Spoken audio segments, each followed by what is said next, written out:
That's Leo. It's a two-lane highway on some of those roads to the border, but that is going to be a real problem. There's a humanitarian crisis in the making here. And another thing I want to stress to you, TJ, is that last night was just the beginning. This is a campaign by the Russians. I am told by a U.S. official that they believe that they will slowly surround Kyiv, the capital city here, and try to decapitate the government and put in their own government. Meanwhile, they've got bombers, they've got fighter jets at the ready. I'm told those are on hold in case Ukrainian troops form mustering and then they can attack those forces. No, he out there, but he already out in Germany. I don't know yet. I didn't get to talk to him. I know.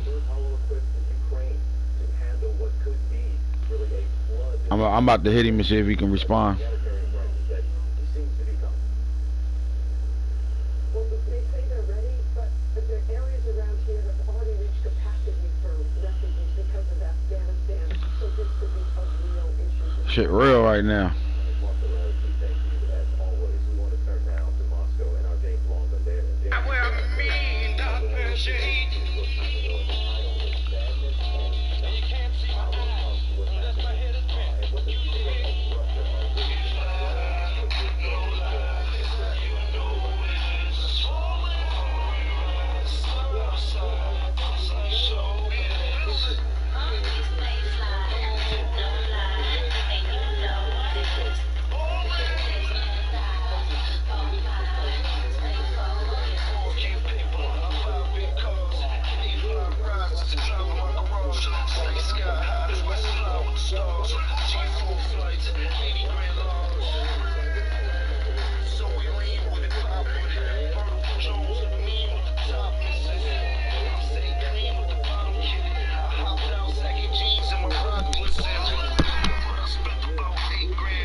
Hey.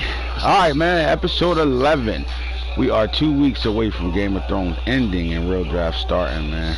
Very crucial 2 weeks, too, when it comes down to the playoff picture and all that good stuff.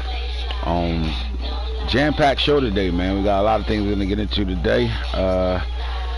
Conversations about, the future, what's going on right now, how teams are playing, the usual shit, top 10s and all that, and while we're sitting right here, let's get to it. Today we will go past the things that we do every time we do a show, such as the top 10 right now. So again, the Bucks are 15-0. Once again, they advance another week of undefeatedness, where they're just going to have them 72 Dolphins shaking in their boots, visible bullies. At 2, 14-1, the Baltimore Ravens, with the Y next to their name too. Those guys that got a Y next to their name have won their division. Be goofy as hell. Here.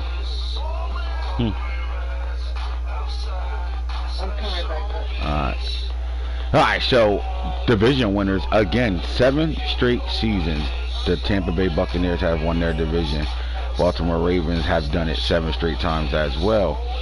Now, New York Giants are with the Y next to them. They won their division again. I think, 6 out of the 7 times the Giants have won their division? The Patriots are 12-2. The X next to their name. They're still fighting for their division. You'll see the other two teams that they're battling up against. At 1:30, big time game against the Patriots and the Dolphins. That would determine a lot of things going forward. The Cardinals have a Y next to their name as they win the West once more for 7 straight times. Again, 13-2 on a 5-game winning streak. At 6, you got the Buffalo Bills at 11-4. With 2 games left, they're just hoping these Patriots lose to the Dolphins and then lose to the Giants. If they could do that and the Bills win out, we have a situation on our hands right now. But a lot of wishing. Gotta have a lot of wishing going on because, other games matter.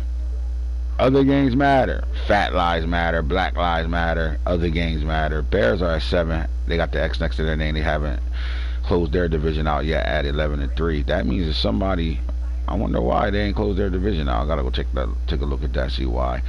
I thought they did, but I think the other team got 6 losses. Oh, I think they got 3 games. The Bears obviously didn't play their week 16 game yet. That's all that is. 11-3 right now. Okay, so the Broncos are at 8. They are 10-4 right now. And the Dolphins are 9 at 10-4. They're also in a situation where they still got a shot to win their division.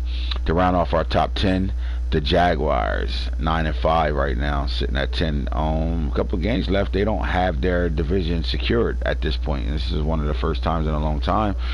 Well, not really the first time in a long time, because we did have a coach pushing them couple seasons in a row. So this is not unfamiliar territory for them. I think a win, they close out their division for the 7th straight time as well. Those guys that are in the window, peaking right in the window right now. The Vikings at 8-6. The Browns are at 8-6. I think these guys will be in the playoffs as of right now. Saints are 7-7 at 500. So are the Packers, 7-7, and those Eagles, who we're going to talk about at length right now, 8-7. With the Cowboys, I haven't heard from Snake, seen Snake, haven't seen Snake comment his name in the comment section. Hasn't been on any shows and anything like that. It wouldn't happen to be because they got 7 losses right now. Where has my boy? Anybody seen Snake? Has anybody seen Snake? That's what I want to know. Where have he been at? I haven't had him on a show or nothing. I don't think the last time I was in chat with him, it's been a while. It's been a while. I haven't been in chat with him in a while. What's going on? The hottest team to me in the league right now. She's doing Snake activities. Sizzling Snake. Pay attention when people move like that. He behind the scenes moving. Anytime Snake out having a great season, he's going to have a great off season. He's behind the scenes moving right now, guaranteed. He done hit everybody DM already.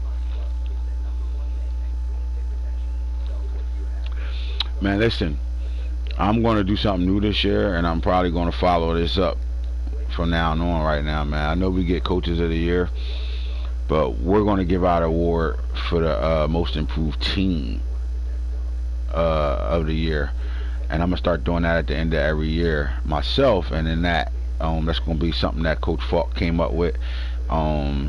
So it'll be his segment. We'll do it live on the show, and we'll talk about the team that we thought was the most improved team. And in that situation, that team will be rewarded with something. We just don't know what it is yet, but they will be rewarded in something. So right now you got the Seattle Seahawks, are nominated as one of those teams right now. Another 500 team is the 49ers, sitting at 7-7 right now. Now, outside, completely looking in, really from a distance, they might be a block away. You know what I mean? They can see the house, they can see the back window, but they're not close enough to get to that bitch yet. And that's the Colts, the Panthers, the football team, all are in a situation where they still are looking in. So it's going to come down to the week 18 to determine what happens with some of these guys. Now, when it comes down to the divisions, in AFC North, the Baltimore Ravens has won that division. They got a 5-game lead over the Browns. They played Browns at advance, which is going to be a big game because the Browns have to win. The Browns can't lose more than 7 games with 2 games left, and they actually have 3 games left. Or did they play their game? 8-6. That's 14 games. I don't know. Anyway, Jaguars 9-5. With a 3-game lead right now. With the Colts sitting right behind them, they don't have the division locked up, so the Colts can,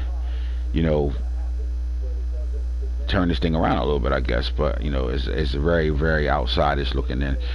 In the AFC East, you're dealing with the Patriots, the Bills, and the Dolphins. You know, those three guys are going to fight this thing out till week 18. Again, 1:30 today, the Buffalo Bills and the Miami Dolphins will line up, and we get to see Jalen Waddle go up against a young, super dynamic corner and Lance Norman for the New England Patriots, man. They've been speaking about this corner big time. He's been playing big. They said they haven't had a corner over there.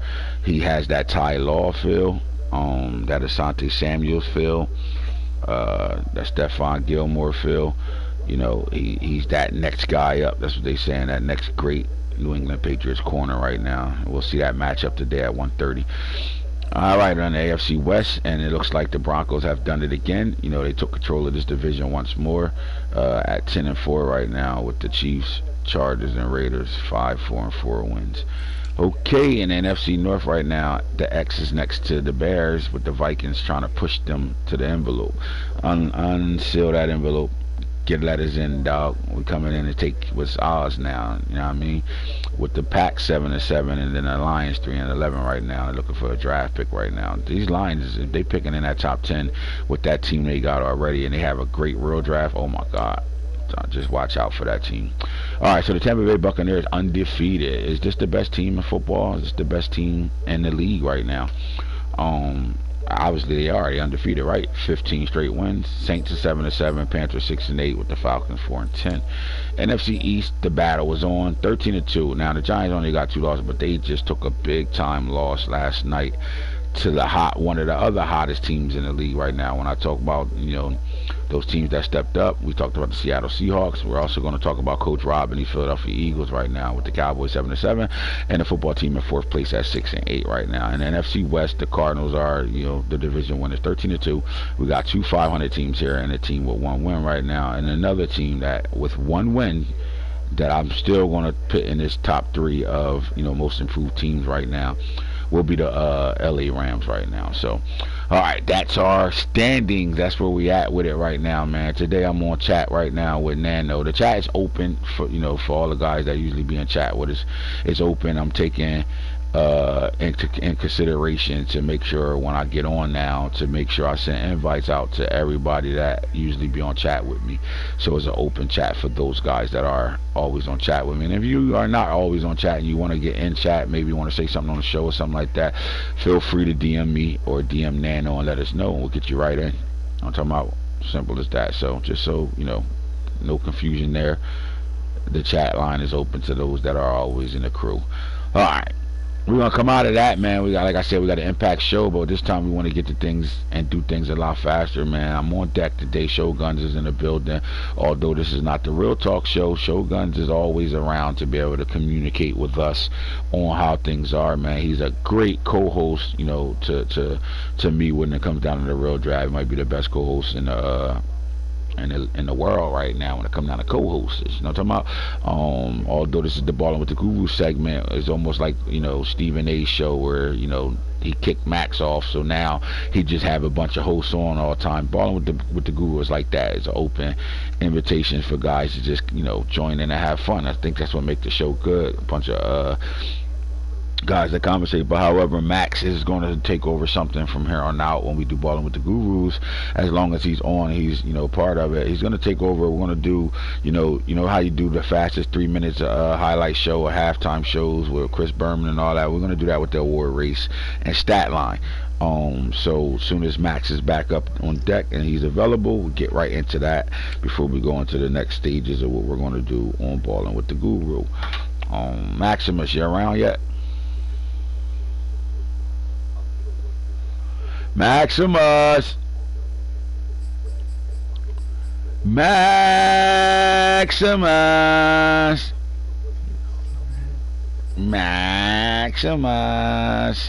Alright, well, Max not on deck yet. I don't know where the hell he slid off to. So we'll get right to the playoff picture right now. Alright, so, you know, I'm not going to spend time on the playoff picture breaking down matchups because we know these matchups can change in the next 2 weeks.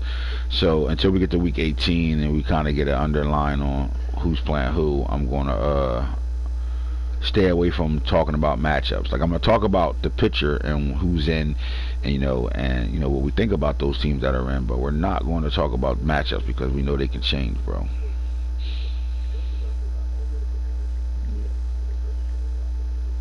Nano, what up with you, man? What's up, man? How Chilling. you feel about, your situation and where you at right now, man? The Patriots playing really good football right now. You got a big time game coming up against the Dolphins today at 1:30, which is coming up really soon. How you feel about this matchup, man? How important it is for you to, have your team ready and get this Very, dub? very important. It's a divisional game, and basically, if I win this game, I lock down the um the division basically, because I got one more division game left, and that's the CPU game. So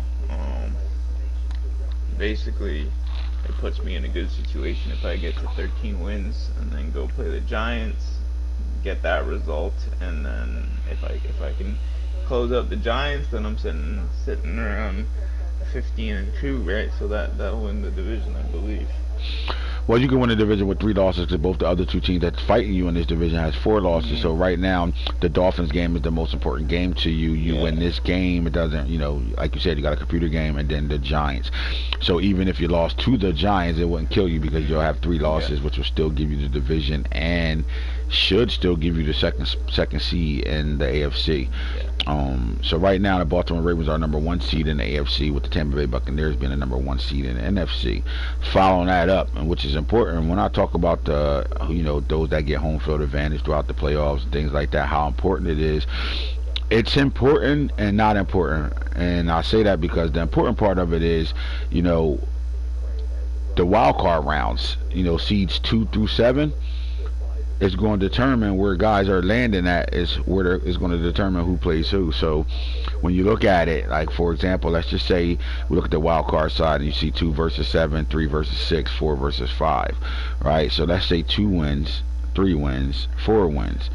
Then we know the matchup. That's important. So Max wanted that first seed more than anything because he gets to avoid his nemesis. Although I would think the Giants wouldn't have a problem matching up with the Cardinals, but let's just say all 3 home teams won. The Bears will go to Tampa Bay, and the Cardinals will travel to New York. And then that matchup, in the divisional round will determine who's playing in the NFC Championship. So I think, the matchups right now are important where you're seated at. But as far as home field, I think it only really becomes important when you're playing a weather team. You know what I'm saying? That it can affect you weather-wise. So if the Giants did have the number 1 seed locked up, they can affect the playoffs through the weather because it's going to be brutal weather in New York. We know that, right? But as we look at it, 2 versus 7 is Seattle Seahawks, bro. I'm praying. I've never prayed for a team to make the playoffs like this one right here. I think the work that he's put in since he joined the league, and take in mind he joined franchise mode for the first time, dealing with us in Game of Thrones. So you come into one of the most highly competitive leagues, a different way of moving in this league. This league is an editing league. It's a draft class league. It's a build your players league. It's a gift handout league. It's all types of things you can do to get yourself in a situation to be able to be successful, right? If you are all the way engaged and fully participate in what we do over here, you have opportunities and ways to be able to, help you with the build of your team, help you with the success on how you do things. But when you get a guy that comes in the league, has no idea how to run franchise league, has no idea the competition he's playing, and he just puts his head down and he just goes through the ropes, learns and things, and now as season 7, he's fighting for a playoff spot. This is what you like to see in your league as a commissioner. You want to see those guys fight it out, that don't bitch up, that don't walk away from things if things are too tough. They fight through the ass whoopings. They don't complain about shit. Them don't matter what the score is. They finish their games. And it pays off because the more they're engaged in doing things, the off season they play homage to that. They don't miss draft classes. They don't stop drafting in round 2. They just all the way engaged, and being all the way engaged gives you an opportunity to always improve yourself as a competitor. And I think the Seahawks has done a hell of a job with that. And you're seeing it pay off right now. Even if this team didn't make the playoffs this year, the fact that they've been in the picture since the pitcher been up week 13 shows you the difference. And early on guys were talking about the Seahawks like, they're gonna win some games this year. They're starting to get explosive. They have a really good team over there. And because of that, you start building your team through top 10 picks every year. and making the right trades, and picking up the right players, eventually your roster start to become a gelled roster, and you start to have some of the top talent coming out of each draft on your roster, and starts to look like, now the AI of my players can play for me as well as things that I do. Sometimes I can make a mistake, and my team is good enough now that they can they can cover some of my mistakes, and things change. So the Seahawks and Coach Harold, shout out to you. We definitely will be giving you a segment if you absolutely win the Most Improved Team of the Year award. But they're matched up with the New York Giants right now at the 7th seed. At 3, you got the Cardinals sitting at 3, matched up against the Eagles, to me, who might be the hottest team in the league. I know I just said that about the Seahawks, but I'm just telling you, the Eagles story is a good story that we will get into with Coach Rob and what he's been doing over there, man. If there's a guy that, starting to become one of my favorite guys in this league, it's Rob.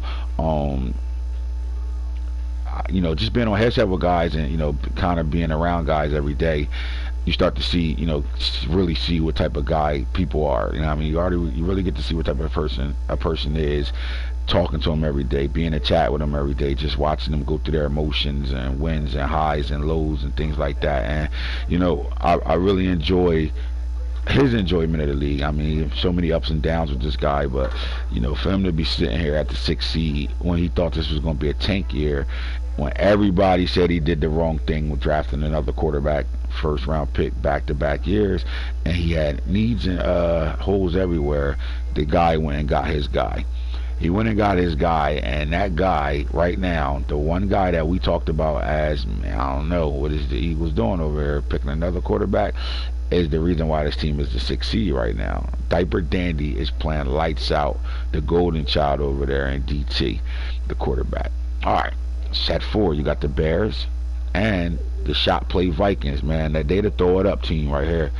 This is let it fling. That's what they are. The Minnesota let it fling Vikings, right? At the 5th seed right now, bro. I don't think they're not going to be in the playoffs. I think they can't do anything to kick themselves out of it unless they lose their last 2.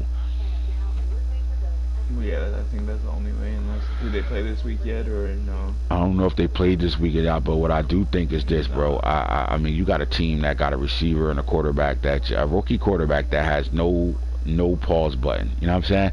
Like, this guy will let that bitch rip. And he do a hell of a job at it, man. This team might throw the most deep balls in the league right now. They go down the field. This is, we haven't seen the Minnesota Vikings with this type of vertical attack since they had Randall Cunningham, Chris Carter, and Randy Moss over there. With who's the other receiver they had? He was a really good number 2 receiver for them. Fuck's his name? We're 86. Oh my God. Before Browns. Oh my God. Somebody remember the receiver name that played with Chris Carter, Randy Moss, and Randall Cunningham that year. He had Robert Smith in the backfield. I think it was like 98, 99. They was flinging that thing with vertical attack down the field with a Randy Moss on the field. Can't do nothing like that. They got a receiver that's playing big time football that's killing Randy Moss's numbers as a Viking right now. Yep, Reed. There you go. I knew somebody would better pull it up. Reed. There you go, right there. But yeah, this team, vertically challenges anybody down the field. They don't, you better be ready to play, send your DBs back deep, because they coming at you full force with the shot plays, man.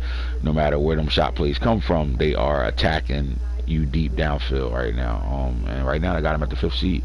All right, so we look at the AFC, and you see the Baltimore Ravens sitting at 1 once again right now. And I think this is important that Baltimore is sitting at 1 this year.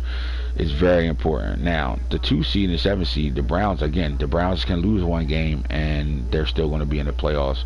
But if they lose 2, then somebody else might be able to jump in the mix right now. So the 7 seed versus the 2 seed, now they will have to really do some magical shit, which they did last year.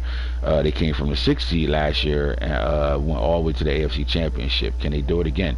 Right, that means they will have to beat the number 2 seed as of right now, the New England Patriots, and then that will send them right to familiar territory, which is the Baltimore, a team that they are accustomed to playing, that they have success against for the last couple seasons too. Broncos-Dolphins matchup. Entirely 2 different teams. The Miami Dolphins are a warm weather playing team. And I think, at this time they go into Denver and they're going to play in the elements. And when the elements happen, you start to slow some speed down over there. And I think that falls right into the hands of the Denver Broncos if this was the matchup. Right now, the Broncos are, doing a really good job. The way they present their offense have gotten so much better that it made you forget that they had a no-fly zone defense where, both Shoguns and Max both said the same thing in conversation that, the no-fly zone ain't going anywhere. It's just the offense is the standout point for this Broncos team right now. They are this is the Denver mini scheme Broncos, man. They will come out and will hit you with formations the entire drive. I mean, I've seen them stay in the same formation the entire first half in games right now. And for you to do that, you got to be comfortable in your skin because remember, plays lock. And they lock for 7 plays. So for you to be in one formation and be able to run that formation, that means, you got to call everything in that formation. To be able to stay in it for quarters and whole games and whole halves and things like that, right? They can do it because what happens is they limit possessions. So instead of them having the ball 3 times in the first half, they might have it twice in the first half, and because they have it twice in the first half, they can run through a formation in that first half. Alright, so the Jaguars and the Buffalo Bills, this matchup will be very interesting right here. Jaguars are in a situation where they got rid of the person that they blamed as the cancer of them not winning in the playoffs. Simple as that. Trevor Lawrence, right? And they dealing with King Sanchez, the young gunner, not a diaper dandy, but the first-time starter for the Jacksonville Jaguars once he was traded to the Jaguars. Got this team plan complete. They got really good passing game now with Rashad Bateman leading the way, and then Travis Etienne is he's the bell cow in their backfield. And then you got dangerous on offense with the rookie quarterback and Mike Weber. How far can 2 rookies, 2 diaper dandies, take the Buffalo Bills this year in the playoffs? That's the question that needs to be answered. Simple as that, right? So that's your playoff picture for right now. In week 16, we're looking at the 14 kings that will be in King's Landing battling for the throne of Game of Thrones. You're for the last time untitled, for the last title year of Game of Thrones 3. The next time we talk about Game of Thrones, it will be Madden 23 on PS5, and we'll be screaming, "He's loose!" Alright, let's get out of here, man. Let's get to that thing. Where you at, Maximus? We're still waiting for you, Maximus. We are still waiting for you, Maximus. Shoguns, what's going on with you, buddy? Shoguns, where are you? Nano, while we're still waiting for those guys to tee up right now, man, let's go into team stats for this year right now. Let's go into the team stats and see who's controlling the league in the top 5. Alright, so let's start with team stats offensively. The first thing we're going to talk about is total yards gained. That means everything offensively that you can do to get positive yards is where we at with it. So if you look at the top 5 right now, the Baltimore Ravens have 10,795 total yards gained. Number 2 on this list is the Cardinals with 9,083. Number 3 on this list is the Buccaneers with 8,301. Number 4 on the list are the Dolphins with 7,463, and right behind them, something ain't right. Hold up, let's do this over. There we go. Let's switch that around now. Here we go. Alright, so the Jaguars are actually number 3. Or number 4, I'm sorry. And then the Dolphins are number 5, 7,463. One of the hottest offensive coordinators in the league is the New York Giants, the new young Gremlins offensive coordinator. If you look at the news feed and you look at reactions, that a lot of guys have been tweeting that this guy will be the next guy to find a head coaching job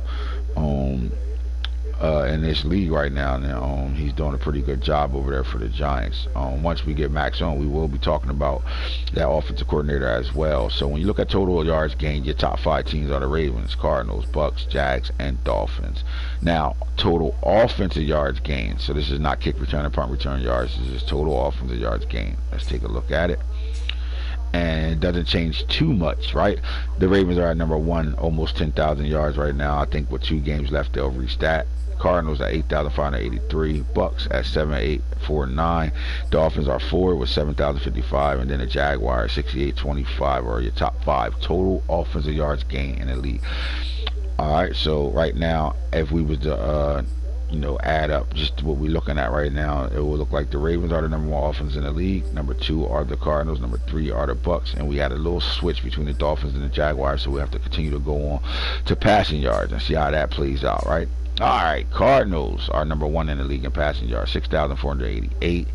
Bucks are number two, 6,556. Ravens are number three with 5,632. Dolphins are four, 5,203. Giants move back into the swing of things with 5,065, which knocks the Jaguars out of the top five, but they're in the top 10. 6, 7, 8. Yep, they're at 8 right now. All right, so now the first two stats, Cardinals, Ravens was one. I would think because the Cardinals are number one here, and they've been two everywhere else. Right now, I would think the Cardinals have the number one offense in the league right now, with the Baltimore Ravens at number two, with the Bucks at number three. And to me, the Dolphins will be at number four right now, but we're seeing the Giants sneaking back in the mix right now. Let's look at total rushing yards right now. All right, the Baltimore Ravens as a team are leading the league in rushing yards with 3,955 yards. Right behind them is Bass and those Raiders with the quarterback Parker and Bass leading the way with 3,122. Patriots are number three in the league with 2,843. Eagles with their new quarterback DT, the Golden Child, has their team number four in the league in rushing right now. Shout out to Rob. Broncos are number five in the league in rushing right now. Jags, Cardinals, Panthers, Colts, Bears, 49ers. I'm just looking for the Bucks. All right, so the Bucks are outside the top 10 right there. So now I think that moves the Baltimore Ravens back into the first spot.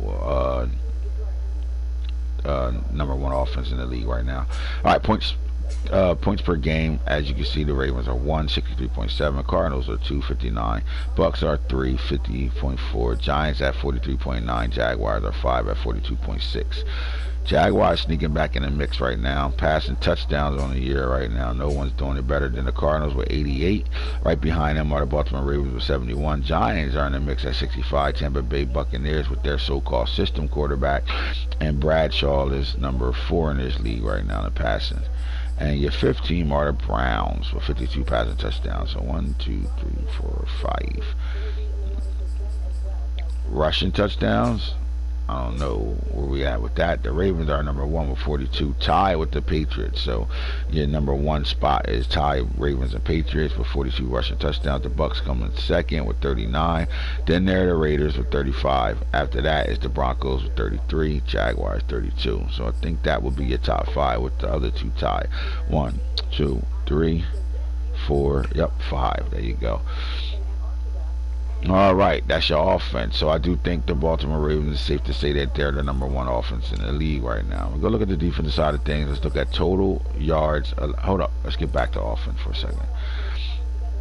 All right, so passing right now, that dropped the Baltimore Ravens to 3. So the Baltimore turned it around. Now, I know last year they were the worst team in passing in the league last year.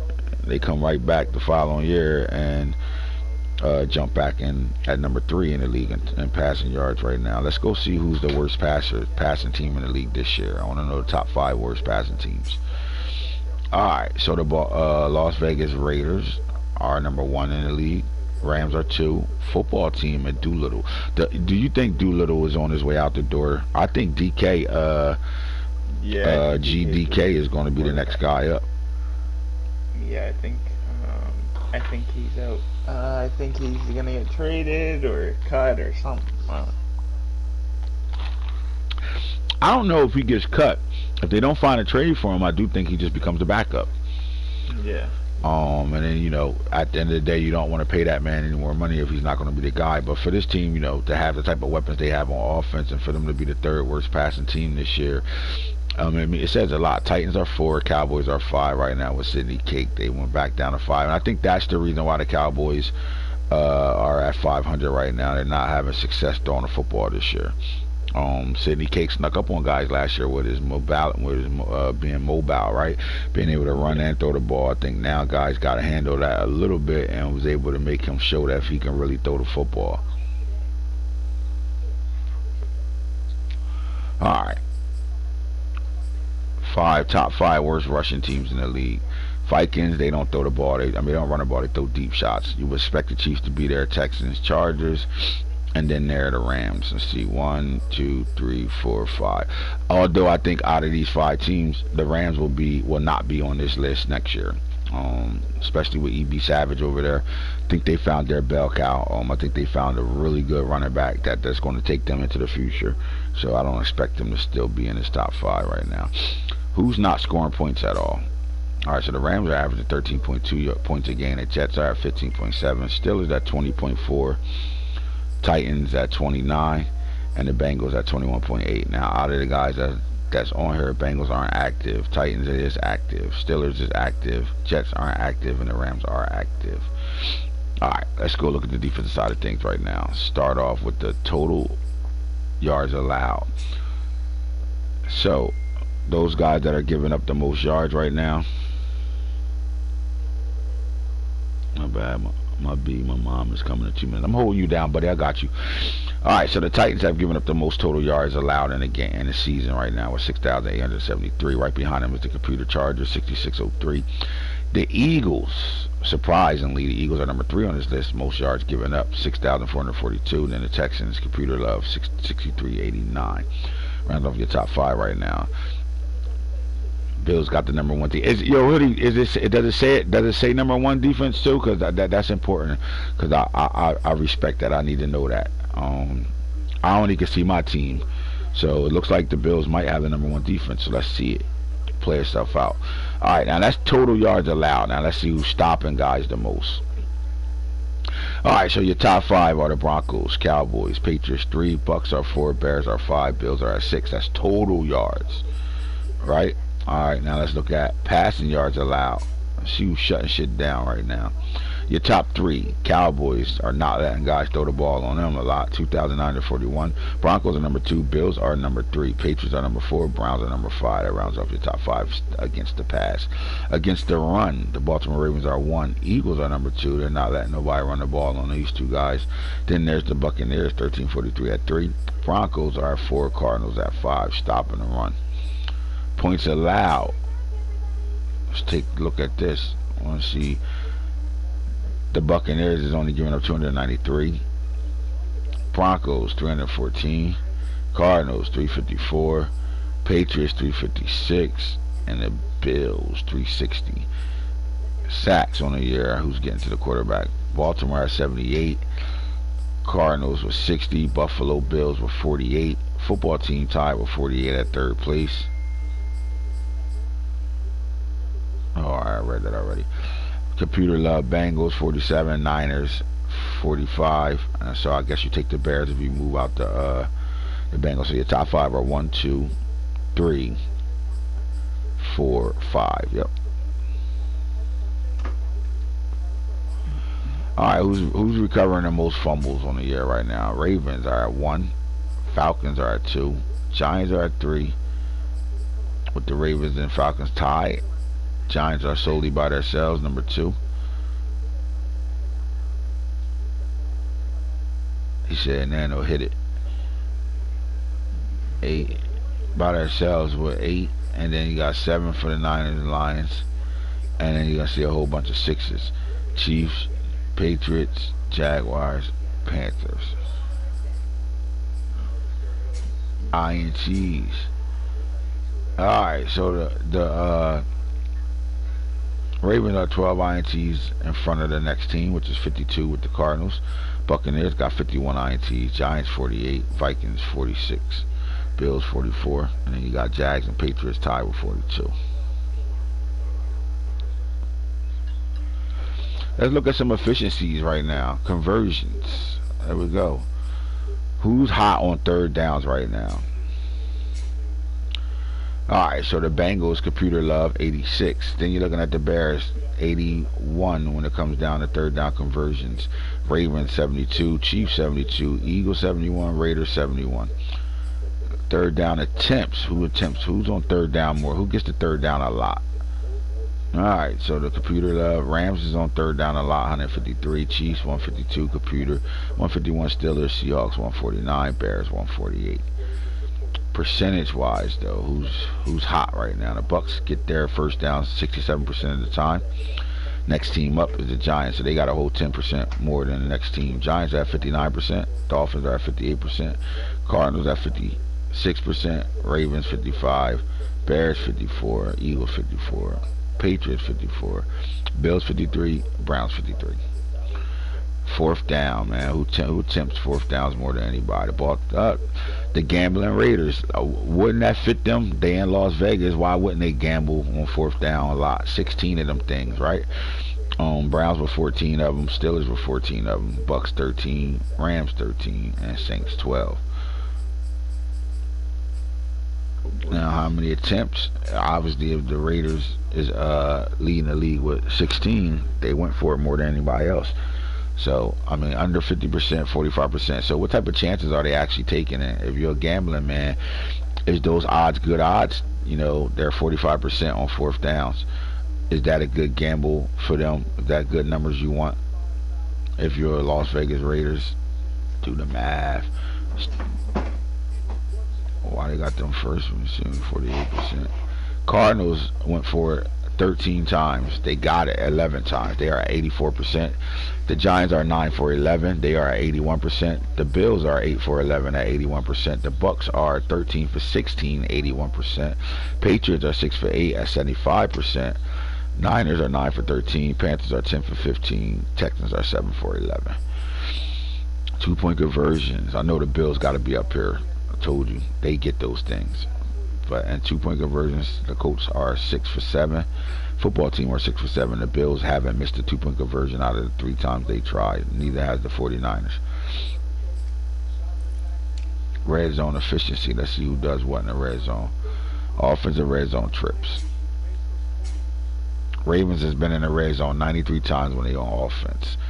The next team is 20 times behind them is the Arizona Cardinals at 73. Right behind them are the Bucks at 71. The Bears get in the red zone 63 times. Saints have been in the red zone 59 times. With the Patriots and Jags 57 times. Offensive touchdowns in the red zone. Ravens 64 touchdowns in the red zone. Bucks at 55. Cards 52. Patriots 43. Bears 41. Tied with the Eagles at 41. Browns 40 and the Raiders 40. Field goals. 14 field goals for the Panthers. Falcons kicked 13 field goals. Jaguars 12. 11 for the Jets, Patriots, and then a whole host of 9s after that. Red zone points percentage. Let's see what they looking like out here. Alright, so the Colts are 80% in the red zone. Bucks are 77%. Raiders are 76%. Giants are 76%. Patriots are 75%. Steelers are 75%. And then the Eagles 74%. Start dropping down from there. Red zone defensive trips. How many times you getting people getting in your red zones? Alright, so the Baltimore Ravens is only been in their red zone 36 times. Bucks at 37, Cardinals at 38. So look at it, 36, 37, 38, and then there's the Bears at 40 and the Bills at 41. Patriots 42, Giants 43 with the Broncos 43. Touchdowns allowed in the red zone. Bucks have given up the less amount of touchdowns with 19, tied with the Cardinals. Bears giving up 20, by their lonesome, they're number 2. Patriots at 24, then it's the Giants. The Broncos at 25, Ravens 26, Bears at 26. Packers sitting at 27. Field goals allowed. The less amount of field goals allowed in their red zone has been the Bears. And then red zone defense percentage points. Let's see who's doing what. 77% for the Jets, 75% for the Seahawks. Chargers are 72%. Titans at 72%, Ravens are at 72%, Browns, Steelers, Texans, and Rams all over 70%. Alright, so that's your efficiency and your yardage guys and your teams, team sports.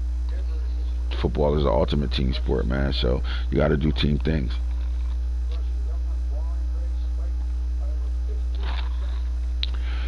Let's look at the record books right now since we're closing out a Game of Thrones and see where we at right now. Do we have any quarterback that's on the passing list right now? Anybody in the league that's on the list right now? And it looks like none. Kyler Murray.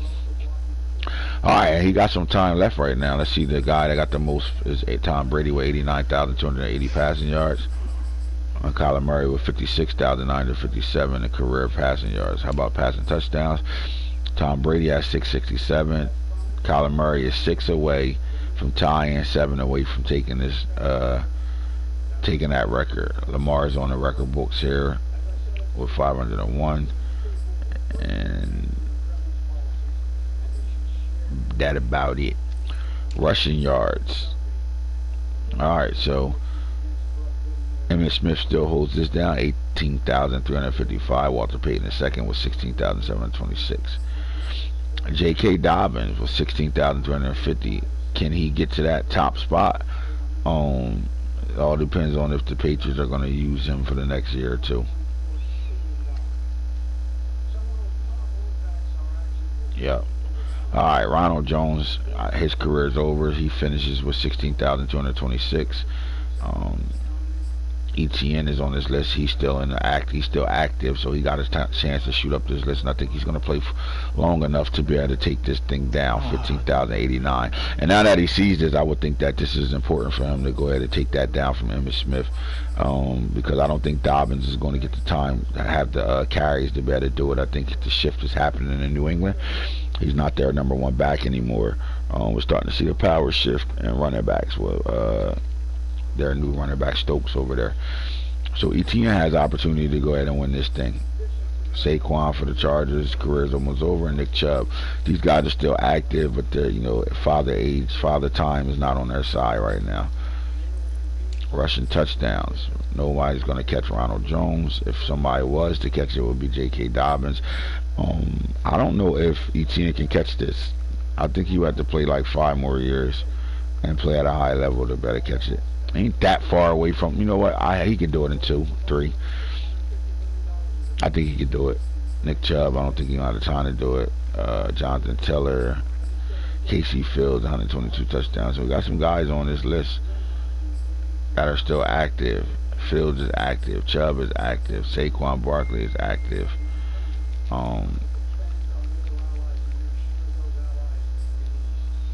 ETN is active. J.K. Dobbins is active.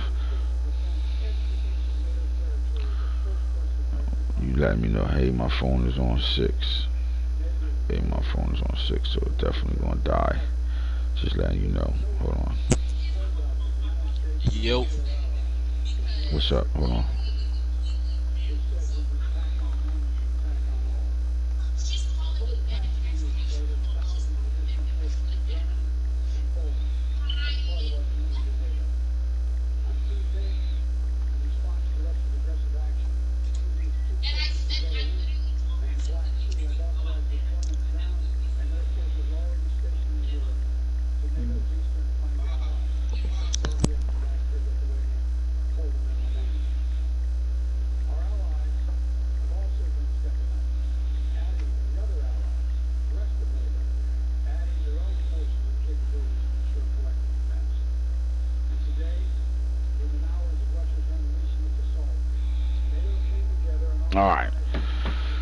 Alright, so as you look at career rushing touchdowns, J.K. First of all, shout out to Ronald Jones, man. His Hall of Fame career, in his 6 seasons, 5 seasons in Game of Thrones, man. To score 279 touchdowns in 5 years is huge, bro. Big time, man. This guy, 3 MVPs.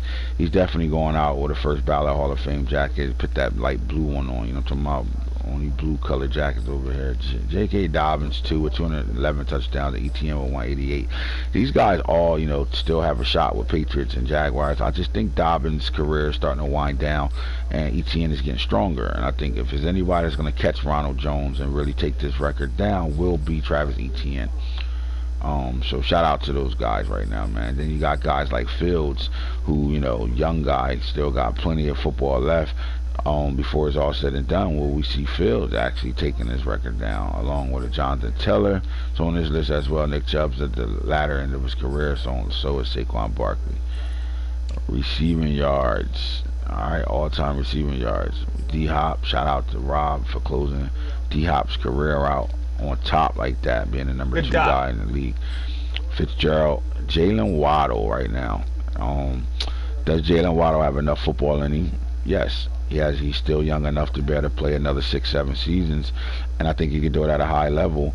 I would say another 4 seasons for sure before you start looking at Jalen Waddle. Like, are you still that guy with the speed? But he's 16,610 to be able to catch Jerry Rice, who's at 22,000, down there 23,000 right now. And that's something that we have to pay attention to. But Jalen Waddle's on this list, and let's see if he can move up. How far can he move up this list before his career is over? Anybody else that we looking at? Bruce Gonzalez. Nope. Let's look at receiving touchdowns. Jerry Rice is number 1 by 1. Jalen Waddle is 1 more touchdown away from tying this, 2 away from taking his record. With Isabella and Rondell Moore on this list with 161 and 160 respectively. Hollywood Brown with 158. He's still playing for the Lions, so I could think Hollywood still got a shot to move up this list. Can he catch Jerry Rice? Or even Jalen Waddle? I don't know about that, but he's on the list. I think he'll move into the top 5 though. Who else we got up there? D-Hop did it again, Chiefs, and then the Buccaneers tight end, 99 reasons with 142 receiving touchdowns is on this list. Definitely don't think his career is nowhere near ending right now. He's getting up there in age, but I think he's still going to be a healthy tight end to play for this team. We shall see, especially in real draft when I turn injuries on and make guys use their entire roster. We're going to see how things happen then. But I think, 99 reasons is showing y'all 99 reasons. This is one of 99 reasons why he is the best tight end in the league. All right, catches. And this is a hard stat right here. If Waddle's not on this list, I don't think nobody's going to get on this list.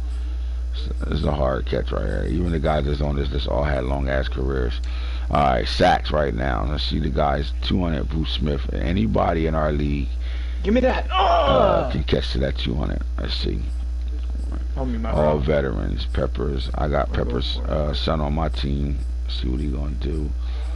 Nope. Aaron Donald's there, but I don't think Aaron Donald, going to be able to get to 200. He needs 60 sacks in at least the next 2 years. And he already old as dirt. AntHits though.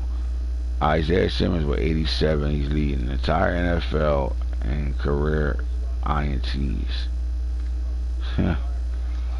So the question is, with 87, can Isaiah Simmons reach 100 and set itself apart from everybody else?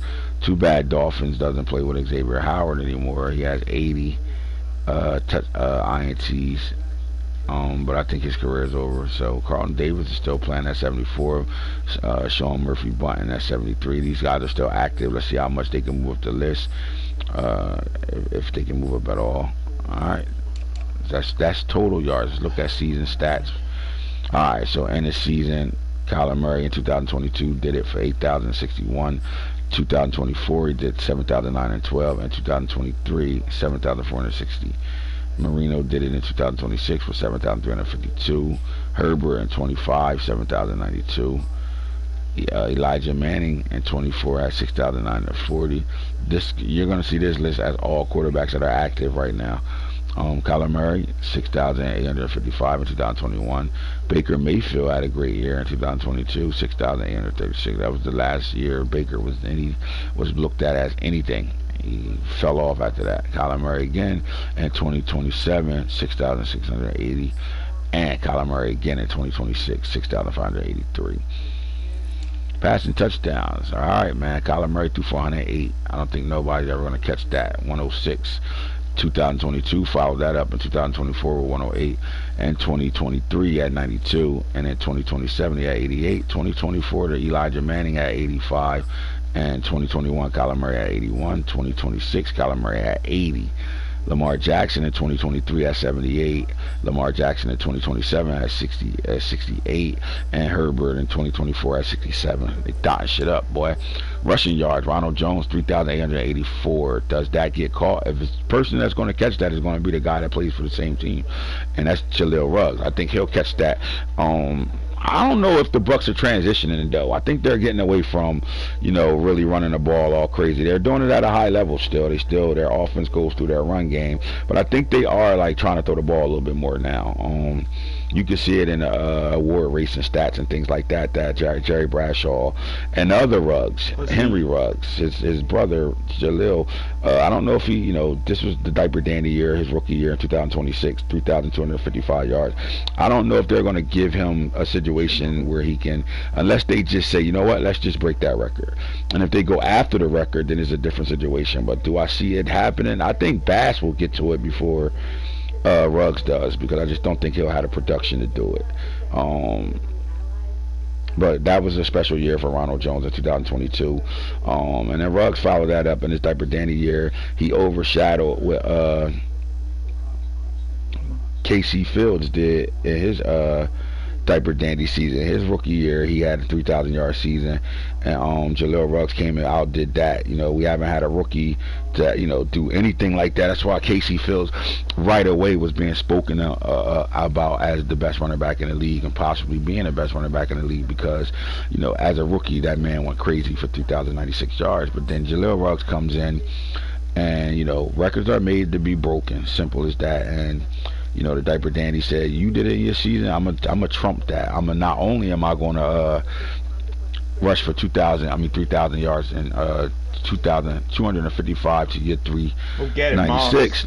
I'm gonna follow that up same year with an MVP. The sad part was when Casey Fields did it, that 3,000-yard season, Ronald Jones won the MVP that year. So take a look at it. 2022, Casey Fields had 3,096, but in 22, Ronald Jones had 3,800. He almost had 4,000 yards that year. So, Ruggs comes back and he does it with 3,255 in 2026, but he also won the MVP as a diaper dandy too, being our second running back as a diaper dandy as a rookie to win the MVP of the league. Alright, so as you continue to look at, rushing yards, you continue to go down the list. You got Ronald Jones again in 2023, had another 3,000-yard season. J.K. Dobbins had 29 and 22. J.K. Dobbins also had 28 and 21. Travis Etienne in 24 had 27. J.K. Dobbins did it again in 23 with 27. And then Ronald Jones 27 and 21, and then he had 27 and 2024. Alright, now when you talk about the rushing touchdowns, man, you're going to see nothing but Ronald Jones. Ronald Jones, and then you'll probably see Ruggs too. So, in 2022, no running back has rushed for 63 rushing touchdowns outside of Ronald Jones. But then in 2026, his new running back mate, because Ronald Jones was on his roster at that time, rushed for 61 rushing touchdowns. So the Bucks and their rushing touchdowns are fucking tremendous. Then you look at 23, 55, 24, 49, 21, 48, and 25, 44. J.K. Dobbins did it in 21, 41 touchdowns. Nasir Dell had 40 in his rookie year, 2023. Hits Israel at 39 in his rookie year, where he won league and MVP. And then in 2027, at this point, 39 touchdowns for Ruggs and counting. Receiving yards, remember this kid Kitchens? That's J. Jawan Hudson right now. Same guy, just named when he broke the record. That was his name. I don't see nobody catching this. 2022, this man had 4,341 yards as a receiver. Schwartz did it in 2022, 3,368 before the Saints came back and broke that. In 2024, Waddle had 2,938, and Chris Poole comes in the mix with 2025 with 2,861. Shit, I think that was his rookie year too. I think. Alright, Chadwick Boseman for the Vikings, 2027. As of right now, this guy had 2,761 yards with a couple of games left. I think he's gonna get to that 3,000-yard season. He'll be the second receiver to go over third receiver to go over 3,000 yards if it happens. Waddle in 21 had 2,681. Metcalf for the Giants, that was the year he got traded to him, 26-23 and 2024. Hollywood Brown had 2,500 in 2021. Then it was Waddle, and then a couple seasons ago, 2 seasons ago to be precise, Damian Rice The Camden native, 2025, had 2,555 receiving yards, receiving touchdowns.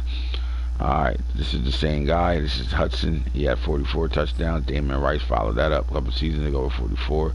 The Saints throw touchdowns, man. They throw yards and touchdowns to whatever receiver they decide to make their number one for the year. Waddle had 42, most in his career. Schwartz 38. Tion Pitch, the diaper dandy, with a couple games left at 35 right now, playing at a high level right now. Waddle did it again at 24 with 34. Rondell Moore and Bryce Moss, the tight end, had 34 and 33 in 2024 and 2022.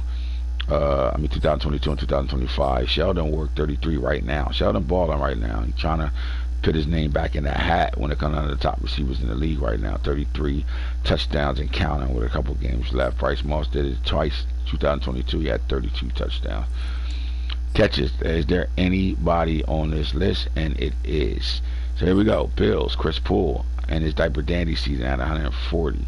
Damian Rice in that same season. Remember, these are two rookie diaper dandy that were going back and forth all year long. He had 139, one less than Chris Poole. As you continue to go down, in 2022, Anthony Schwartz had 135 receptions, and in 2020, Diggs had 127, and then Mike Thomas in 2018 had 125. That's not our guys. Sacks. All right, Aziz Ojulari for the Giants in season 3, 2023. He had 28. Still holds that record right now. Nobody's beating that 28 sacks in the season. Vicky D at 27, 2024. Von Miller in 23 did it 25.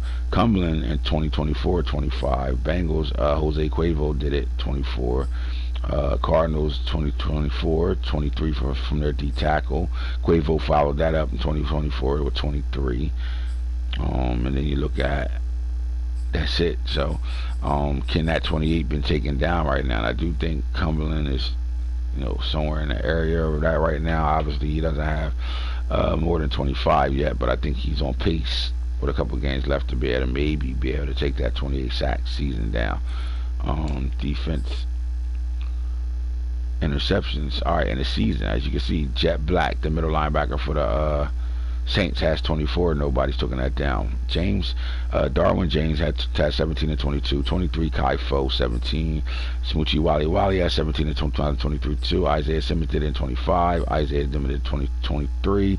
Sean Wade had 16. It's a lot of interceptions from a cornerback. You ain't see too many cornerbacks that will be on this list, but Wade and Ambry Thomas, this is the first season Ambry Thomas started to become the number one corner over there for the 49ers. He started to make his own name right there in 2023, where Sean Wade had 16. He followed it up with that 16 too. All right, last year you saw what Terrell Williams did for the football team with 16 picks from that safety position, and then Stephon Gilmore in 2022 for the Giants at 15. Okay, did I do game stats right now? All right, in the game, Jada Styles threw for 789. Lamar 765. Sidney Cate 753. Kyler Murray 745. Just watch the list. A whole bunch of sevens. Passing touchdowns in the game, 11 out of Baker Mayfield. That was against the Falcons, season 2. Kyler Murray did it in 2022 through 10. Lamar Jackson threw 10 in 2022. Styles threw 10 in 2025. Murray threw 10 in 2027, which was this season.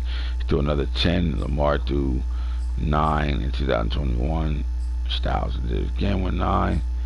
Murray had 9 in 22. Murray had 9 in 22. Why they got him up here twice?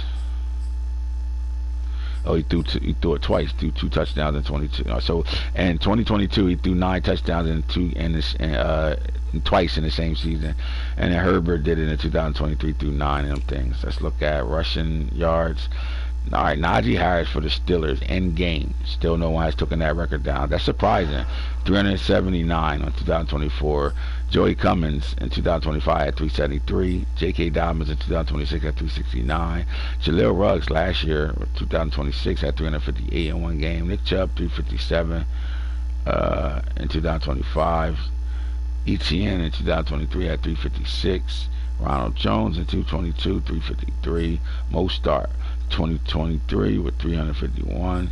McCaffrey had it 351 in 2025, and Bass last year at 345 rushing yards. All right, let's go look at rushing touchdowns. Ronald Jones had 8 in a game. Ronald Jones had 7 in a game in 2022, and in 25 he had 7. Bass last year had 7 in a game. Nevers is an old player. Kamar did it for the Saints in 2020. Alright, so Ronald Jones in 21 had 6. J.K. Dobbins had 6 in 2022. Ronald Jones did it again, 6 in 2022. And Ronald Jones had 6 in 2023. Receiving yards. You know, the Saints receiver had 647 in a game. This is Samuel before he became Boseman. He had 568 in a game. Hudson did it again in 2022, 545. This is the year he had 4,000 yards. So you're going to see his name a lot. The Saints, Damian Rice had 508 in a game. Packers, Robertson, 2026 had 508 in a game. Rice did it again in 25, come right back in 25 and do it again. Hudson for 454 in 2022. Schwartz did it for the Browns in 2022, and Bolden the second. I don't know, JT. Oh, that's the Chris Johnson Moss Jr. Whatever that guy, the 6'6" receiver for the Bengals. All right, receiving touchdowns. Rice had 10 in the game. Rice had 9 in the game in 25. Samuel had 9 this year. Schwartz had 8 in the game. Arian Jones had 8 in the game in 2023. Hudson had 7. Damian Rice had 7 in 2025. The Packers receiver Robertson had 7 in 20 last year. Hollywood had 6 in one game in 2021, year 1, and Schwartz did it in 2022. Any of our guys up here, 19 catches for Hudson. Let's see if we got. Oh, Middleton had 19 this year. He did that on me too. And then Rondell Moore had 18 in a game, and then the Bengals tight end in 2021 had 18. Sacks. How many sacks? Fairley did it 8 in one game. Jesus Christ. Peter Bower has 7 in 2025. That's it. Up 2021. Hammer has 6, and then Aziz has 6, and then Buckner, the coach, has 6. There you go. INT's in the game. Jet Black has 7. Isaiah Simmons 6. Then you have Moon with 5. Bradbury with 5. Just all our era. Simmons with 5. Blackman with 5. Broncos 2027 this year with 5. This is not our era. 1943, 1960, and 1964. All right, fellas, that's your stats and all that. Max, you back yet? Yeah, I'm here. I've been here since you've been going through some of the records. All right, Max, your segment this time around, man. Let's get to it. Let me cue up your music right now. And we're going to go through the awards race and stuff, and we're going to do it fast right now. We're not going to spend as much time on it because we do this every time we get on. We do a show. We always go over the awards. So this time around, what we're going to do is go through it, but this is Max's new segment for right now. How we attack the awards conversation is going to change things, right? So as I get to the yearly awards, we'll start with the in a second. All right, Max, everything's top 3 right now. Let's talk about it. Joe Judge, man, is back on the top of this list right now, where Bruce Arians and Goat Falk are your top 3. Give me your conversation, buddy. I'm gonna start bottom to top. So we got, Goat Falk being the GOAT. As you look at his legacy score, if you can notice it, it's a 10,000 legacy score, probably one of the highest in the league, if not the highest. Just the overall great coach, resilient, explosive offense with an undermined defense that I think pushes his team always to be a top contender in the league. At 2, you got Bruce Arians, undefeated. Arguably could be the #1 coach right now just because of the undefeatedness. This team has always been consistent, a stronghold team, a team that doesn't take lightly to losses and kind of likes to put it on people in the cause. Then we got Joe Judge being talked about as one of the schematically, correct coaches. He's always been kind of ahead of the coaching tree. A young coach, coming out of the Bill Belichick tree, already has this award about 3 times. So it's not uncommon to see him in this situation. But at 13-2, coming off a loss, to still see him up here, I think it's just a symbol to the league that he's still very much doing his thing.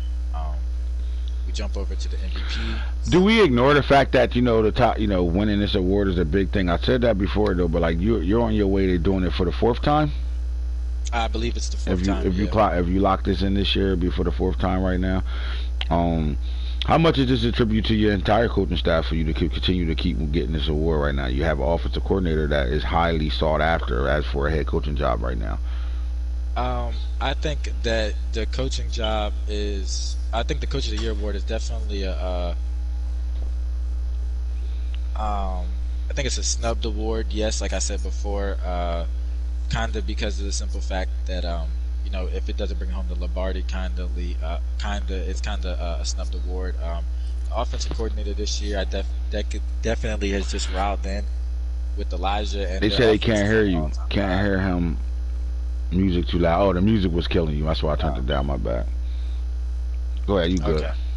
Um, the offensive coordinator definitely is, clicking on all cylinders. He's been getting, offers already right now to be, a head coach at other places.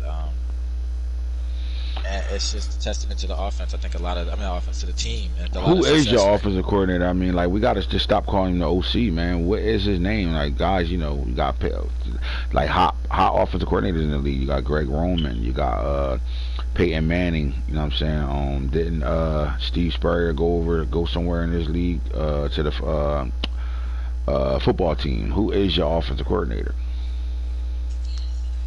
Since we've had this, when we brought in Elijah, we brought in the offensive coordinator. We brought in we bring in. Sure. Didn't Elijah, where he came from? Ohio State? Elijah came from Ole Miss, but Ole Miss. his connection. We have a lot of O State connection. We wanted to bring in Urban, but he had his difficulties over there. So we went down the list a little bit, and we went with a little. We adopted, what's his name? I can't think of his name right now, bro. Ohio State head coach Day. Yeah, damn, I can't think of his name. I was about to say I can't think of his name. We adopted straight from the O State tree, and we just picked up, Ryan Day. And at that point, it was kind of, it glided right in with the offense. The big receivers, the explosive receivers, the gunslinger arm down the field, a quarterback that has to make every throw to fit into the system, and then that kind of spread offense. Y'all didn't pull from the coaching pool. Y'all pulled the guy, Ryan Day. A lot of these guys, you got guys like what's his name? I'm sorry. What's Kyler Murray's head coach? Cliff Kingsbury. Let's see if he's in. Look, Cliff is here right now. He's still in the league. He went from the Cardinals to the. That's who we originally wanted when we went in and got Elijah. We wanted to get a Kingsbury type of guy. It just wasn't, he wasn't coming off of his head coach job. That's what we wanted to go after, but we ended up. That's why I said we kind of had to pull off the coaching tree. Yeah, it's like with you guys though, man. Y'all all bust moves when the Eagles bust moves. Like it's like y'all kind of counter each other a lot right now. You guys go bring in quarterbacks, right, and then you want to bring in those guys that are, coaches that are, college coaches that are labeled quarterback gurus. You know what I mean? So the Eagles, they did, they went and got Jalen Hurts. Remember, they traded Jalen Hurts, but they had Jalen Hurts. And he's off that air raid, that spread offense, right? But Lincoln Riley has been linked to the Philadelphia Eagles, and they brought him in when they brought that new quarterback in over there from out of Oregon when they brought in DT. But why is that a link right now? Cliff Kingsbury came in solely for Kyler Murray to run the air raid offense, right? Now he has Kellen Mond, who is in that same. Remember, Kellen Mond is in Texas A&M. What's the connection between Cliff Kingsbury, Kyler Murray? Is Texas A&M, from high school to Texas A&M, right? So Kellen Mond, now he's being coached by Cliff Kingsbury, which was on the staff when Kellen Mond was there at the time before he took the head coaching job for Texas Tech. So why is it now guys are bringing in, like, the fact that Greg Roman is still right now the offensive coordinator in Baltimore is solely because of the style of Lamar Jackson and what he has done, when he had those type of quarterbacks. You saw what he did with the 49ers quarterback and Colin Kaepernick. You seen what he's been doing with Lamar Jackson. Why are you guys are chasing these type of coaches, the quarterback whisperers, I say, to bring them in when you bring in a big time quarterback? I think it just makes the offense much more. It makes it easier for the quarterback when they have a support system, a coach that believes in them, and then they can go put the pieces around them to kind of like make it feel like the quarterback. In some cases, the quarterback does make the decisions, but you want to make the quarterback feel like they're a part of all the decisions affecting the offense because they are essentially the offense at the throne. Um, and I think if your offensive coordinator has that relationship with their quarterback naturally, or if you go get somebody that wants to be a coach for your quarterback, it gives that focus and that drive for the quarterback and the offense to potentially put up numbers in a league where you got to be able to put up numbers. And you start to see, like, the bottom line, the NFL talent is from college, right? College football. Eventually, what you're starting to see is, since you can go back to the Deshaun Watson's draft, and these quarterbacks that have been coming out, these dual threat quarterbacks, the systems are starting to work in the NFL because the NFL is adopting college football ways right now. There is a lot of college offenses in the NFL right now. And I think you're bringing these guys in. These old head coaches, you can't keep recycling these old guys that have been in the league. Their systems work. You still see the Browns using the West Coast offense in Bill Walsh's system, and there's still players and the coaches in the league off the Bill Walsh tree, right? Or the Andy Reid tree, or the Mike Holmgren's tree, all of the West Coast type of guys. Well, now, the college football is adapting at the quarterback position. Is starting to change now. You're starting to get the athletes at quarterback now that can do everything. The Patrick Mahomes is, the Kyler Murrays, the Lamar Jacksons, those type of quarterbacks that have dual threat capability and can bring in the RPO. And you're starting to see it. Look, the Philadelphia Eagles beat the New England Patriots in the Super Bowl RPO, right? Running the RPO. Well, where did the quarterback that won that game?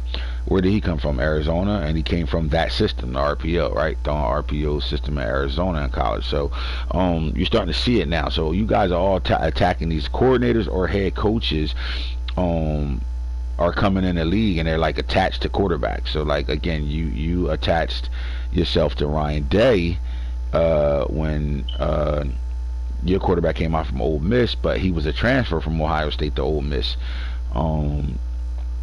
And because of that,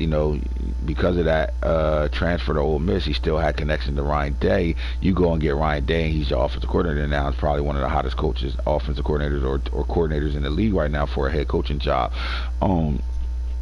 What about the rumors saying that he might even be taking over the head coaching job for the New York Giants when your head coach has been up for has 3 MVPs, 3 coaches of the years? I mean, I think it's just a speculation right now, just because of the simple fact that Joe Judge has done a really good job leading this organization, but it's just a matter of the harsh reality and the fact that although Joe Judge has done a really good job and won the award 3 different times, he hasn't really going through history. The Giants have actually only been to 1 NFC championship in Game of Thrones history, so it's just could there be something more? And what the consistent factor has been is this offensively, so they're looking at it from the standpoint to maybe just bring a different. Well, NFL is not for long, man. And John Harbaugh, Greg Roman, those type of guys are in the same boat, man. These guys are winners, and the accolades are there, but they still ain't getting to that big game. And you can get fired and be a coach that get to the NFC Championship 6 straight years and lose it, 6 straight years and lose your job. And some would say, well, why are you firing this coach? He gets us to the playoffs every year, and we playing in the championship game, but you keep losing that game. They're looking for another coach that can take them a little farther in that sense. So are you in that situation with Ryan Day and Joe Judge? I think it's close. I feel like the comfortability that the Giants kind of have as an organization and their fans is that they care so much about is that it's an in-house move. So I feel like a lot of them are very comfortable with it, and it's something that has been rumored because it's an in-house move. It's no discredit or no love, not to Joe Judge, but it's just a. So would that make, if that's an in-house move, right? If that's something that's being made that way, does that make Joe Judge the hottest coach on the market? If that was to happen, it absolutely, definitely would. His situation would be, I'm a successor. I've won Coach of the Year. I've dealt with different personnels, but maybe I'm looking for just a couple different, special guys. It's all about timing sometimes. Look at Matthew Stafford. Is that, Sean McVay being a young coach, it's about timing. right? A new coach can come in there and make some shit happen. Even the new coach for the Bears, they went 12-4. It's about Right. timing. So timing and who you have. You know, they capitalized on having Justin Fields and their defense. So I think that Judge would be the hottest coach. Somebody would just have to chance and kind of dissonate in the game. All right, so let's get to the MVP race right now. It's now down to 3 right now. Jaleel Ruggs at 3, Kyler Murray at 2, and Lamar Jackson at 1 right now.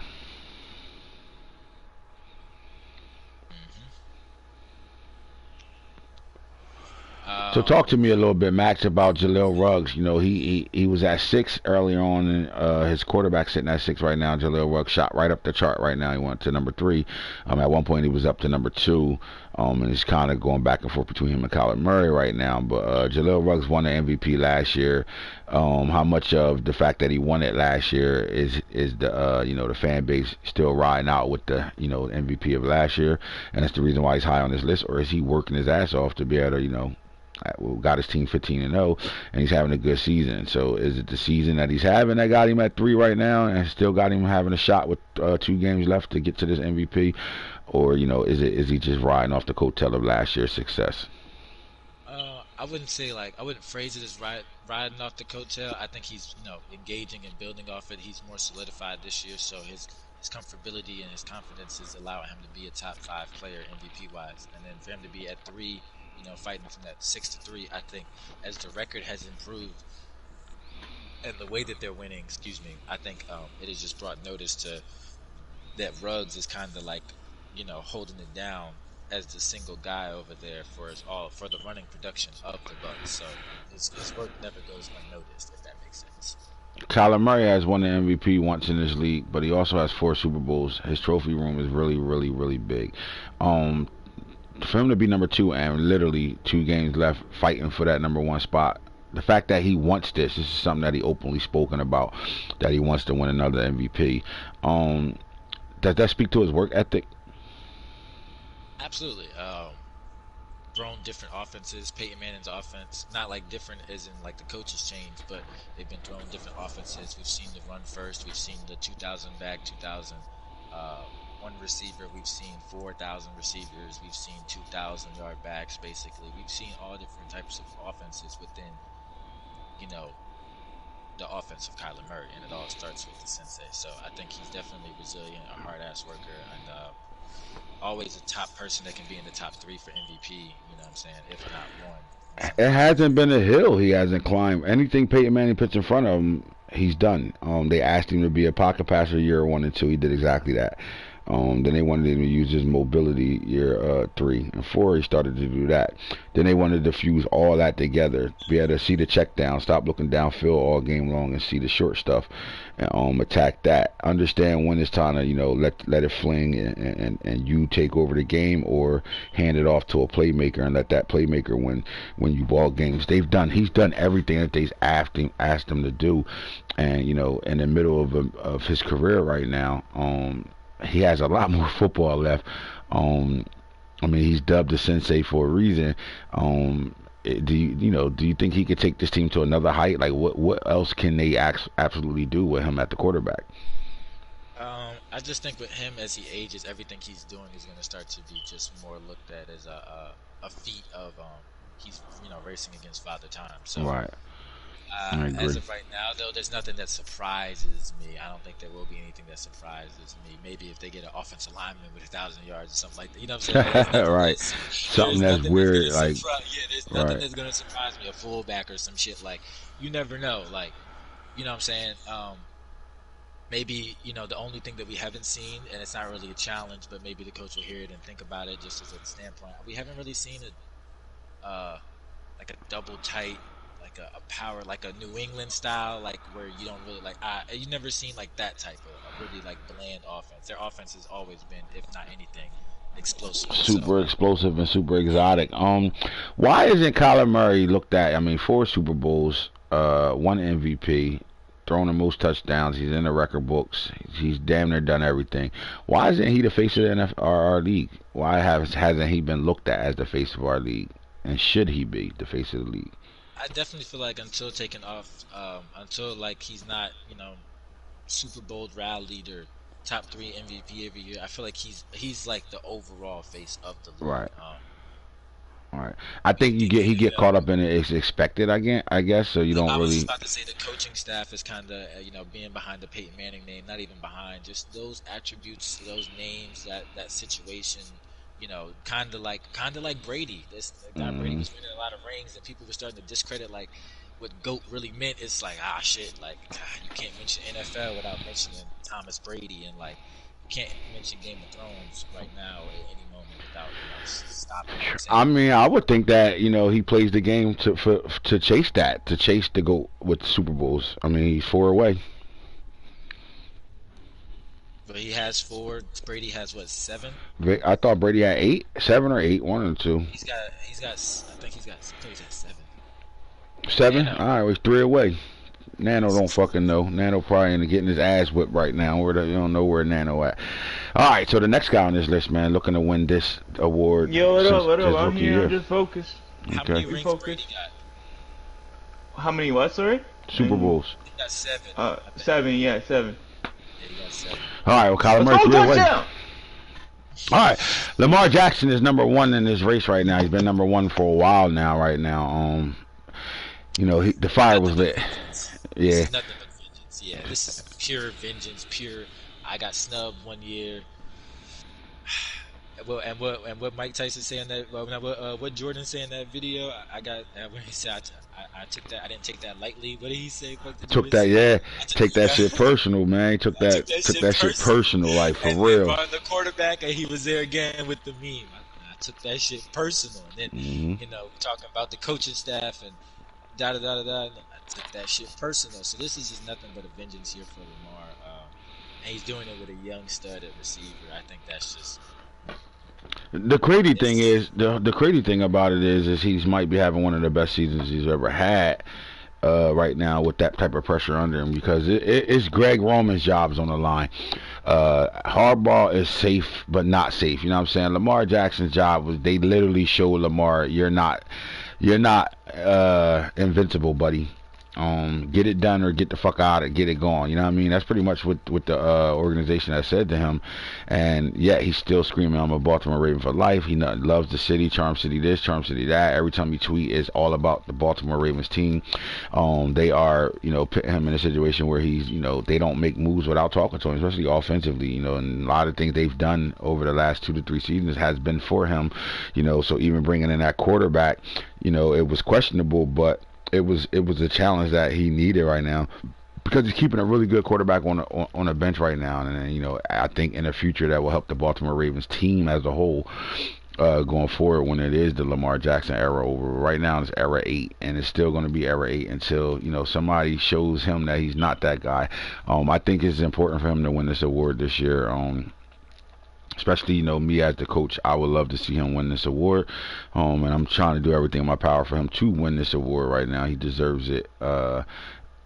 Big time. But he's, as a passer this year, he is throwing, like, you go from last in the league as a passing team to, third in the league as a passing team right now, and the things he's doing in the game, in the passing game, where, they finally found who their guys are. They went through that transition when they traded those receivers and Bateman and Hollywood. They had to start over and figure out who's the next guys to step up. They found that right now. Let's get to the offensive player of the year. AFC, Lamar Jackson, Tremaine Bass, Travis Etienne. All right, just give me a quick conversation on number 3, Travis Etienne. When you see him up here, what do you think of?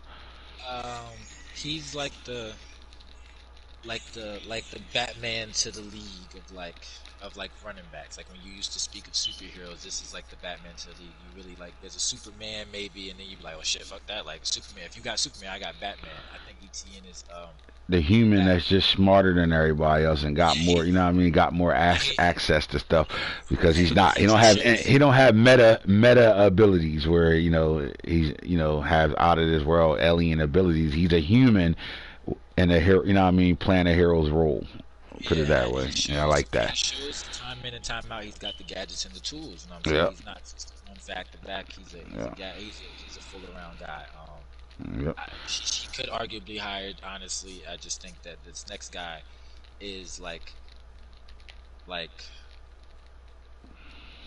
Tremaine Bass is I feel like he's getting the love that he needs, and that's giving him the confidence to run with the weight that he runs in. He's like a hawk or a mini Thor of the league. Cause that guy is 6'1", 6'2", 230, 40 pounds. However, he's a big guy who Right. runs really strong in a scheme that they don't mind giving him that Derrick Henry love, where they just keep giving him the fucking football and showing And letting go to work, man. He wear yeah, defenses down big time.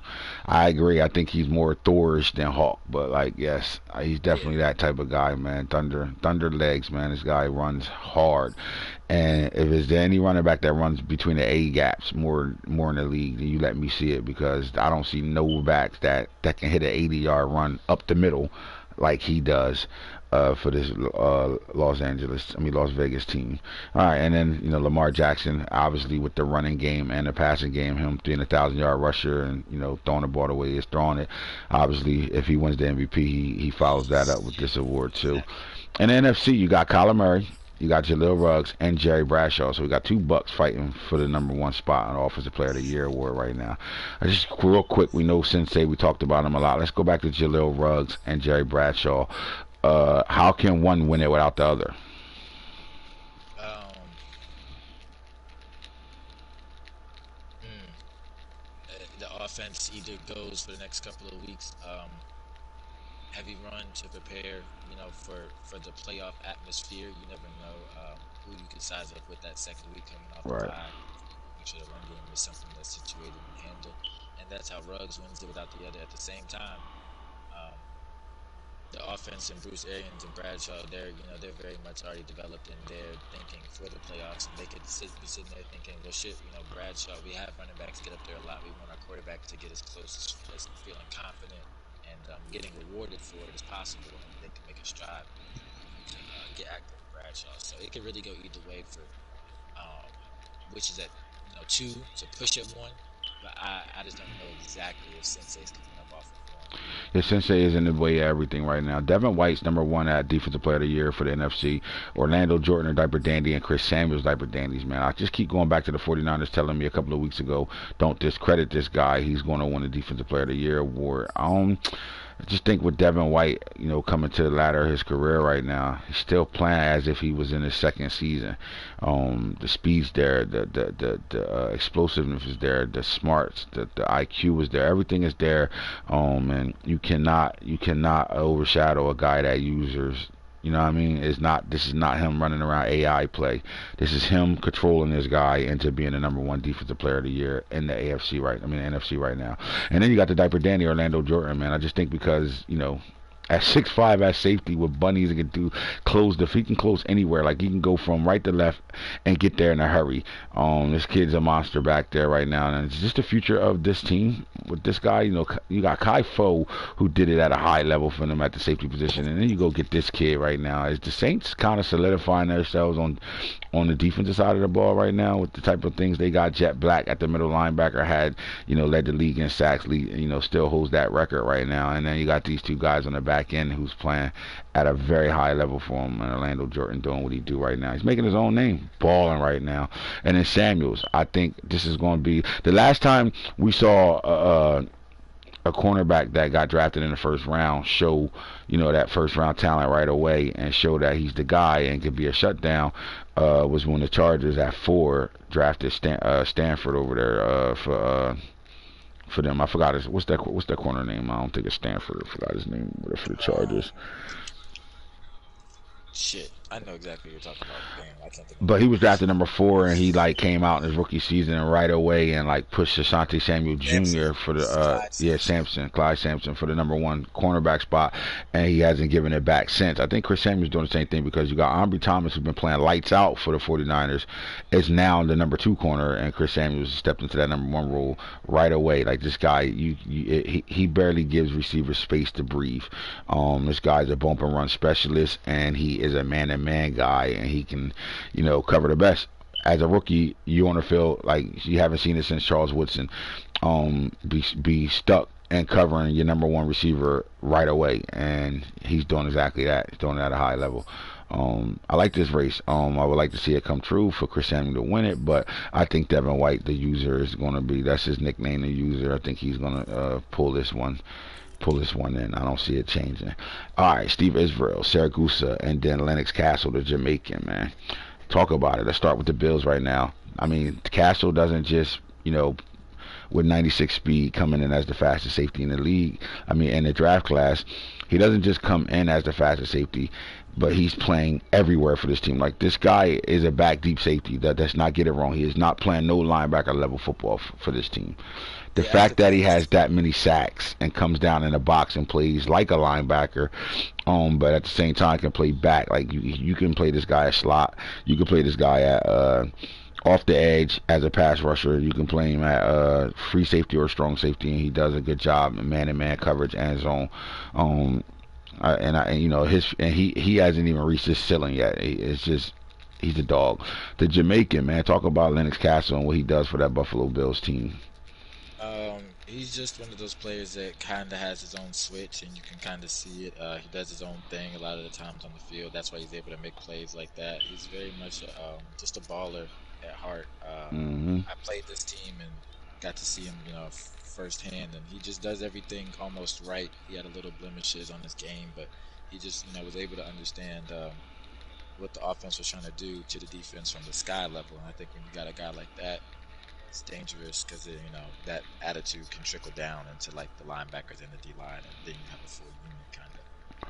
I mean, the Bills were in a situation where they were building, but they were doing it through a lot of veterans and free agency and giving their young guys time. Now they bring him in and they put themselves in the top 5 defensively right now.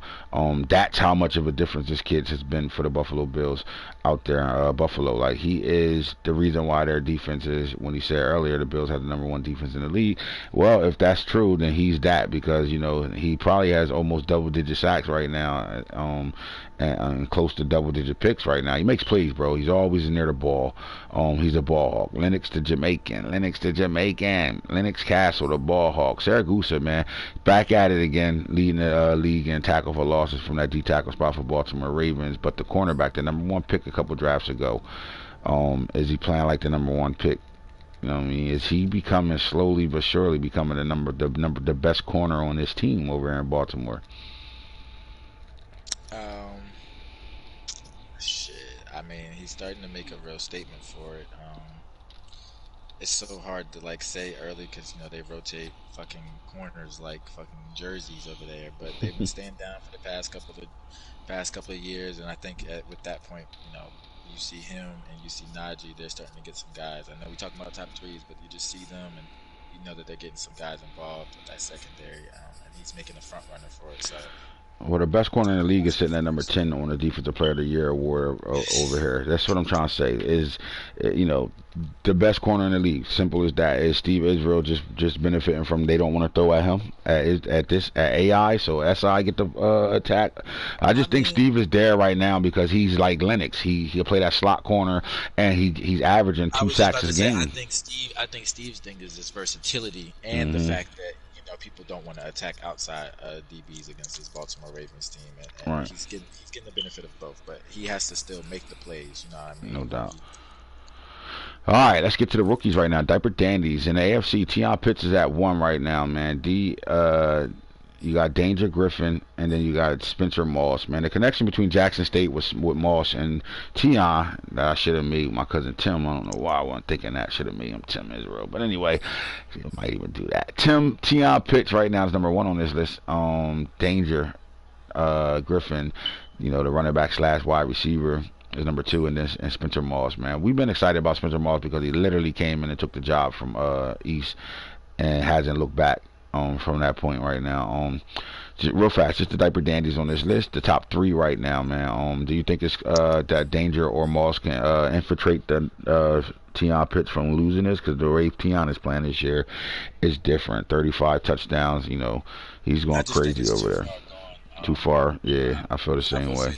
Danger is a really versatile player. I think when the Bills, after putting him through a year running back at the NFL level, you might look at him to be a little bit more running back receiver next year, depending on. I'm really interested in the Danger, and then even Spencer Moss. He's not really somebody to be slept on. I think the fact that the Dolphins was able to switch with them. These are both two teams I've played. I think the Dolphins was able to turn over the offense to them. I think that once he gets his feet wet with the way Dan Marino likes shit to be done, he'll honestly fall right in and maybe even push to be a better back than Nunes in some ways. And this top 10 of the diaper dandies right now offensively. Just look how explosive Jackson State actually was last year, in college. Nathan Hoffman, he's from that Jackson State as well.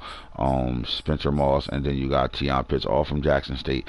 Dion doing a good job over there and getting. He said it when he came that the NFL, HBCUs have NFL talent on their rosters. Just gotta get guys to come looking, and they starting to look now. And they starting to pick these guys up, and they're balling out right now. Is Danger Griffin being used the way he should? He's the first dub tweener, right? He's the guy to define our rules. He can play anywhere as on offense, receiver, running back. They can move him and not not have an issue with it, where nobody can be like, wait a minute, he's faster than the threshold to better move. But do you think that the Bills do a good job of, they picked this weapon for that reason, because they have a monster in the backfield already, but to have Danger, he fits the offense style of play they want to play with Mike Weber at quarterback, right? To be able to roll out, playmaker, run around, but they can line him up at the number 1, 2, or 3 at receiver at any moment. And do some good things. Have you seen that? Have we been seeing that? Are they just slow walking him into that role, or are they doing a good job using him? Because they got Mike Weber too, so I definitely think they're slow walking both the rookies. I feel like they wanted the quarterback to be able to get his feet wet and understand how he likes it first, and then kind of bounce off of that and understand that after Danger is, I'm sure he's 1,000-yard back, probably running the ball. If he's not working the receiving already, I think next year you'll see a full onslaught of now that you understand, running the ball, gaps, understanding how to read the run, and holding on to the football for a year, we want to be able to put you in a situation to do all three next year. But that's something to look out for, because I feel like it's too early to tell right now for year one thing, but I didn't see it implemented this year. You know what I mean? I didn't see that type of offense implemented this year.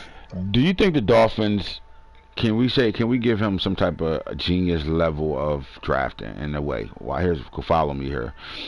The Dolphins are a shotgun team. Dolphins like to throw the ball around the park. The way they run the ball is through shotgun plays, inside zones and things like that. They can do it, but they don't really want to line up and play, the in the box football where everybody wants to be in eye close all of a sudden and then runs, powers and stretches all game long. They're not there, right? They run the ball through shotgun and doing things, and Spencer Moss fits that mold.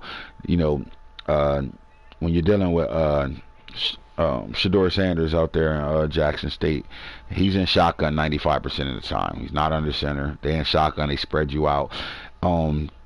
My question is, East did a really good job in that offense, right? At 220 pounds, though, East could also line up and play smash mouth football with you. But how smart was this pick, though, where they pick up a Spencer Moss, they get him late, they don't have to reach to get him, they come back full circle and grab this guy, and he right away becomes the number 1 starter because he actually fits their offense better than their current running back. I definitely give credit to the draft, because like you already just said, what I was going to say is that he didn't really spend a high draft pick on this guy, and he understood the assignment as far as where he was coming from and what he was going to be capable of and what he could do with that. Also, this is the team that likes to have explosive players and try players out, and they pay money to that offense to be able to do what it does. And I'm not gonna lie, he does not seem like a coach that wants to spend a lot of money on a running back. So he brings in the guy that can kind of plug and play, and not only did he plug and play, he was able to really be actually. And he's a steal. They're not gonna pay him for 3. You know what I mean? They ain't got to really pay him yet. He's a steal. Exactly. So I definitely give credit to the Dolphins coach for this move, and it allows him to compete within the division, which is something you always want to be able to do. No doubt. All right, let's look at the NFC Diaper Dandies top 3 real fast. You got Darian Thomas Jr., E.B. Savage, and to the house, right? I mean, when you look at the... Go ahead. I'll start 3 to 1. I'll start 3 to 1. Tilda's in a situation where, like we just talked about Ryan Day and his connection with the coach. Sometimes a guy like a running back, he was implemented in to be a part of the offense. I just don't think that he was ever gave the keys to lead the offense, because the Giants have fallen out of that that way, kind of when they adapted trading Saquon. They fell out of that offensive form and fashion, but um, even when he's had the ball, he's shown dominance in the sense of him to be up here at 3 versus, behind some guys that are, good guys in the league, or permitted to be higher. Very much a sleeper, I think, for the Giants organization. I think it's just something they kind of saw late in the game. Before we go any further, here's my question. To the house, running back. Earl Peppers, running back. Bake Sanders, running back. Exactly. Right? Then you go back to the AFC and look at the diaper dandies over here. Running back, Danger Griff. Running back, Spencer Moss. Running back, Herschel Walker Jr. Running back, Chris Portis. And I'm thinking running back, Will Clements. I think he's tight end. He's tight end. I'm sorry. All right. Now let's go back. When you go back to the fact that where running backs were drafted and where they were picked at in the AFC and the NFC, all these diaper dandies, this was a really good running back class right now. Is Spencer Moss, this is why I said is this a genius pick for a coach that picked the talent that fits his offense to the T. Is he the best rookie running back this year, Spencer Moss?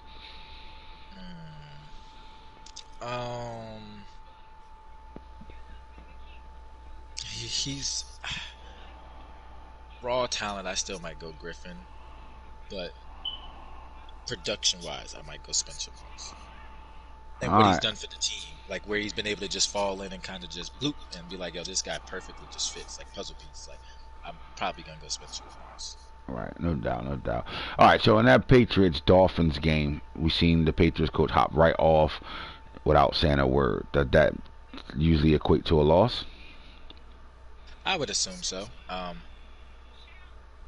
Sounded like a high electrifying game. I would definitely think it's a loss. I wonder how much Spencer Moss had to play in it. That's why I'm asking that question. You stay where you're at. I'll sidetrack. Let me sidetrack. But stay. You give me NFC running back too, because you know more of the Savage land than me a little bit as far as the history. We're just dealing with the Solo Savage, and we got Vaughn and Solo, but like I ain't really seen much of the Rams organization with EB just because we deal with Vaughn and Solo. So I think the pieces around EB Savage is slowing EB Savage down right now, but the youth of where they're going and where they're headed as a team, EB is going to be a problem, and he might be the best Savage we have. Everybody's way of getting to success is different. I mean, look at Tremaine Bass. It took him a few seasons before that top 7 pick that he was really started to show his showcase. I think we're gonna see the same thing with EB Savage. I think EB Savage is gonna develop into one of those guys we come back when we look at this class and be like, he was that guy, right? He has all the tools to be a dynamic running back in this league. The Rams are still getting their line together. They're very young. They drafted 2 offensive linemen this draft too. They're getting that part of their game together, and they're firing their offensive coordinator. They're bringing in a guy that really runs the football. We'll announce that in a little bit, not this show, but we will announce it when we talk about new coaches that's coming in the league and guys that are leaving their teams and going somewhere else when we get to the real drafts part of this. But right now, I think EB Savage is the way the Rams are setting up their team right now is going to set up somebody to be the next thing in LA, man. Right now in Los Angeles, he is the best running back in LA right now. And we have right around the corner you have the LA Chargers, and they have a veteran in Saquon Barkley, and Savage is better than him right now. The record doesn't tell us that, the numbers and the stats ain't going to tell us that. But you have to look at the bigger picture and see what's coming versus what's right in front of us now. I think we're going to see the Tremaine Bass effect, where a couple of seasons from now we're going to be like, oh well, he was a top 10 pick, he was that guy. He just needed a coaching shift, a culture shift, and I think the Rams are heading in that direction. So with EB Savage, he's number 2 on this list for a reason, because there's not a rookie that we're looking at on this list outside of Theo Fletcher that's not being used in a in a way where they should be on this list, right? Trayvon Gooden at the receiver position. Devontae Davis is an X factor at the receiving position. Now they have a crowded receiving room over there in California with 49er Nation, but he's playing. He's gonna play well for this team. Timmons is that guy over there for sure. Theo is just dealing with a guy in front of him, Boseman over there going dummies. Bake Sanders is the running back for the Packers, right? Earl Peppers took the starting running back job from Nasir Dale. So these guys are actively being used on their names, and those names, are very important. And yet, E.B. Savage is number 2 on this list right now. Now, is he number 2 on this list because House hasn't gotten the keys yet? But Chris Evans is throwing 9 touchdowns in the game to one receiver. He could be in front of him in a heartbeat, but he's not. So, what is E.B. Savage actually doing this year, right? So, it's something that we don't see or we're not paying attention to that makes him the number 2 diaper dandy in the offensive side. Now, with the rookies, they don't have to have great seasons because, not all rookies start. So, it's not like a big pool you're pulling from. But I just went down the entire list over here, and you name me a player over here that doesn't play on this rookie list. Nope, everybody plays. In fact, is there a player on this list that don't start?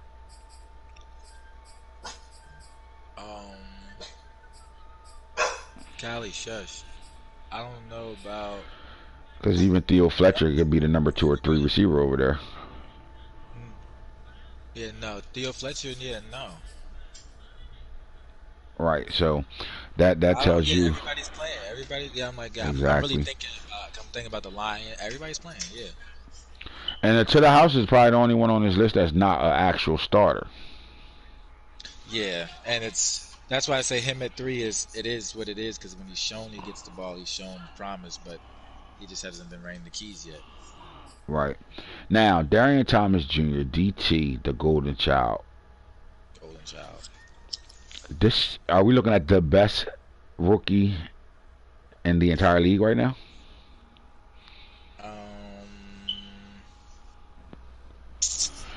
Like, if this was a rookie race, not an NFC AFC race, would he be better? Is he better than Tion Pitts right now? Because that would be the goal to reach those two guys. I think Who's as better? a quarterback, 4,000 yards, about 40 touchdowns. I mean, he's got 30 picks, but I mean, it's rookie. I think I mean, look what he's doing to that run game over there. They got the Eagles in the top 5 as a rushing team this year. I would say yes.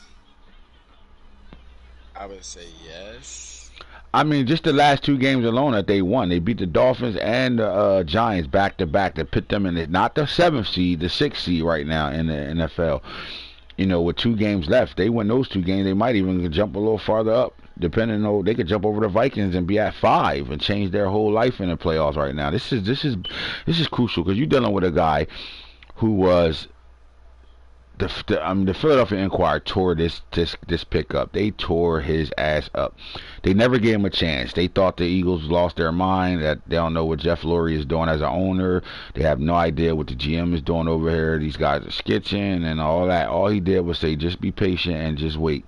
Then the wait was, all right, well, we might be tanking, but we don't care. We just going to just be patient with us. And the most impatient fucking fan base in the world is in Philadelphia. That's one of the worst stadiums to go play in. Their fans are nuts.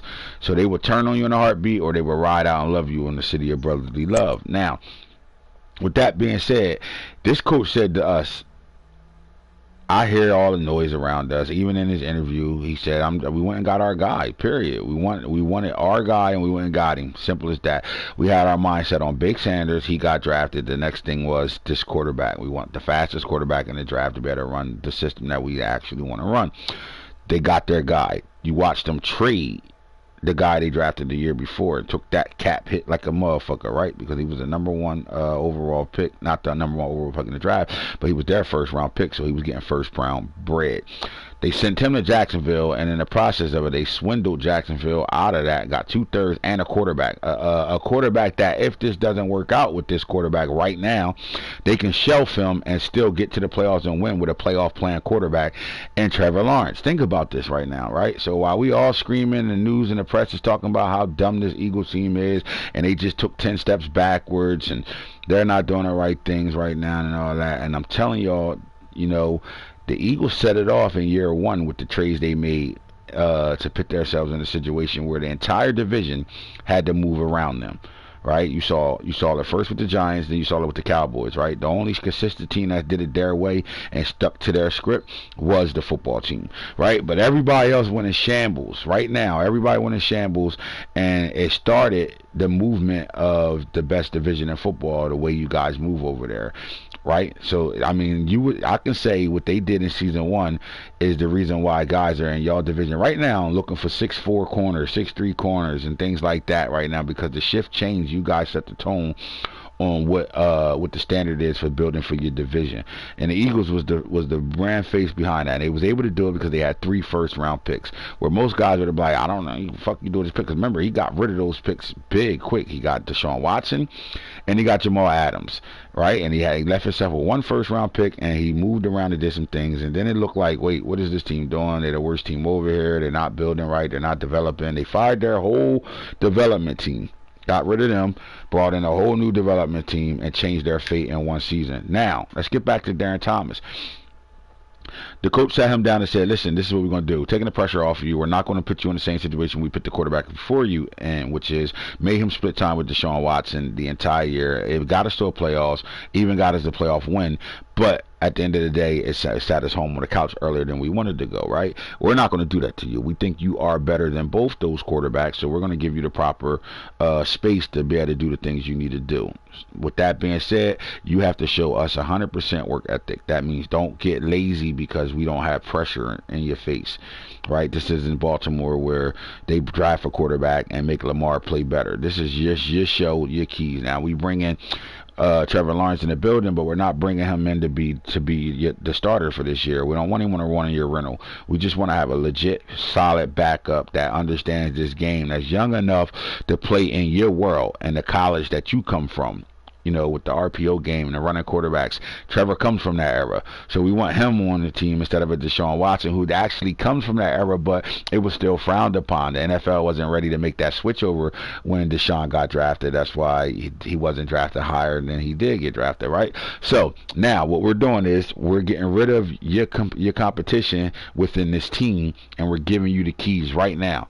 All we ask you to do is take the first 6 games and develop.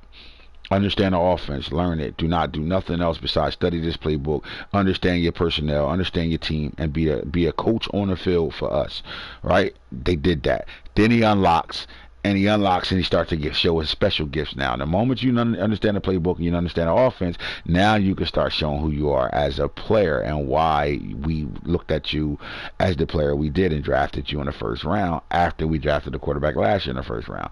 That happened. He's unlocked to that. He has a control of the offense, and now he's able to be a weapon for this team versus a guy to be a game manager or things like this. You're seeing play open up for Dorian Parker right now. You're seeing the run game is more explosive, and everything goes through him. He just came out of a Giants game where the Giants team has a really good defense. But I would say this, if there's an issue with the Giants defense, it's trying to figure out their cornerback position and who's the guy over there, right? Well, DT just came off a perfect passing rating game and beating the New York Giants. Did the same thing the week before against the Dolphins, who has a really good secondary. Not only do they got a good secondary, they was able to steal a really good corner that was playing on a really bad team and chemistry. In his draft class, he was the 3rd best corner on the board. The Dolphins were able to pick him up and solidify that DB room where they're already great at safety and they got even better at corner. And he went out there and dotted them up. He got this team in 6 at the 6th seed right now, ready for a playoff, where at 4 weeks ago they thought this team would be a tanking team looking for a draft pick. Is he not special? Is that not special written all over him? He's definitely, like I said, like I would give him the #1 rookie right now because of all the reasons you said. He's definitely special. excuse me, and I think that he's on the right conference in a sense to like kind of have to go through those games where it's like shit, like people gonna have to start remembering your name. They're gonna have to start game planning for you in the sense of like we've seen some, elusive quarterbacks, some agile Junkies. quarterbacks, some quick throwers, but to have somebody that's kind of doing all three right now and leading their team, um, he's definitely gonna be a scary sight. Is it too early to say this? Love you. Is it too early to say this? The Eagles, the Philadelphia fan base, the Philadelphia media, the Philadelphia guys need to apologize to this quarterback and the heat they gave him before he even got a chance to show what he could do. They need to apologize to him, or he's just playing in a situation where it's eat your words. I think it's more of a. I feel like they'll apologize, as accreditation and show love once they get a playoff game, especially, you know, especially if they, clean up the rest of the season and go down the stretch and finish these last two games out with I ain't wins. I fucking think that apologize the to fan base. nobody. Eagles fans ain't Right. apologizing. Apologizing. Yeah. I don't think they'll apologize right away, but I think once they make the playoffs and they realize, what I'm saying, what really transpired, and I think they'll be a little bit, tell them to speak bad upon them. I don't think it'll be a flat out apology. I think they'll just kind of show love and be like, all right, yeah, we did you kind of wrong. Is this the greatest coaching we've seen out of the Philadelphia Eagles this year? Is it the what? The coaching. I mean, because it starts Oh, there. We already I would questioned their say, GM situation, and I still don't think they are, you know, absolutely in the top 10 when it comes down to making GM moves. I just think they stuck to their guns and they roll out a situation that could have been bad. But how good of coaching are we seeing? A coaching job are we seeing from Coach Rob? I definitely think it's a top tier coaching job that they're doing over there in a sense because of just the grit and the will. A lot of coaches don't have that, and then to have that with a rookie is kind of like, what I'm saying, you really doubling down. In a season where you still got the Bucks undefeated and you got some guys that, the Seahawks is playing great football and all that. Now you see why I've been saying the things I've been saying about the Eagles and what they got going on over there with Coach Rob, uh, and that Philadelphia Eagles team right now. You got the keys. What are you looking for? The boys gonna go to you want something? Yep, my original situation. All that to say, I know we was talking about Yep. only top threes, but the Eagles coach is at number 10 for coach of the year. So I get that at number 10 for coach of the year, but like I don't think there's a look when it come down to our let's just go tight. Go with our crew, guys that be on the headset with us, guys that still fuck with us, guys that are part of our little circle. There's nobody coaching better than him right now. And yes, I know you want to be like, I don't know, man. But yes, I would nobody's agree to coaching. you. I mean, I think I can Baltimore argue. and what we're doing right now is fucking outstanding. I See, think that's what what I'm you're saying. I can doing, argue, but of course, he's not. But I wouldn't. I would. You know what I'm saying? I can argue the point to just argue not, of course. But I could also make a point to agree with you that yeah, they're definitely Escalon one, 1, 2 coaching right now. I'm just telling you right now, this is one of my favorite coaches in the league right now, and I just think he the way he doing it, bro, the way he doing it, he doing a good job. He doing a good job because he's putting his head down, he's figuring things out, and he's the hard road. Like he's self-making it right now, man. He was self-making it and it started with a quarterback that he wanted. He said, "I'm a better coach when I have a better dual threat quarterback," and he went and got it.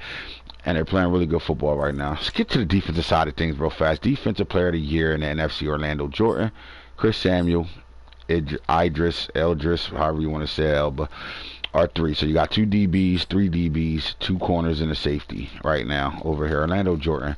Why isn't why aren't we talking about him in a brighter light? I think it's just we're hesitant upon what the Saints are gonna do. Will the talent not be able to illustrate itself from the playoffs. We just named 3 really good players over there: Jet Black, Kai Fo, and now we have Orlando Jordan, Hutchinson. You know what I'm saying? Whatever he changed his name to, those individuals right there that we knew about. It's like we need to be able to see them further on in the season to kind of get that love. And the playoffs is the further on in the season. Now, I mean, it just comes down to this, bro. Like, and like, start being blunt a little bit, Max, for real. Like, listen, bro, you got the talent. The talent is there. You're doing a great job at putting the team together, right? But the problem is this: how good are you?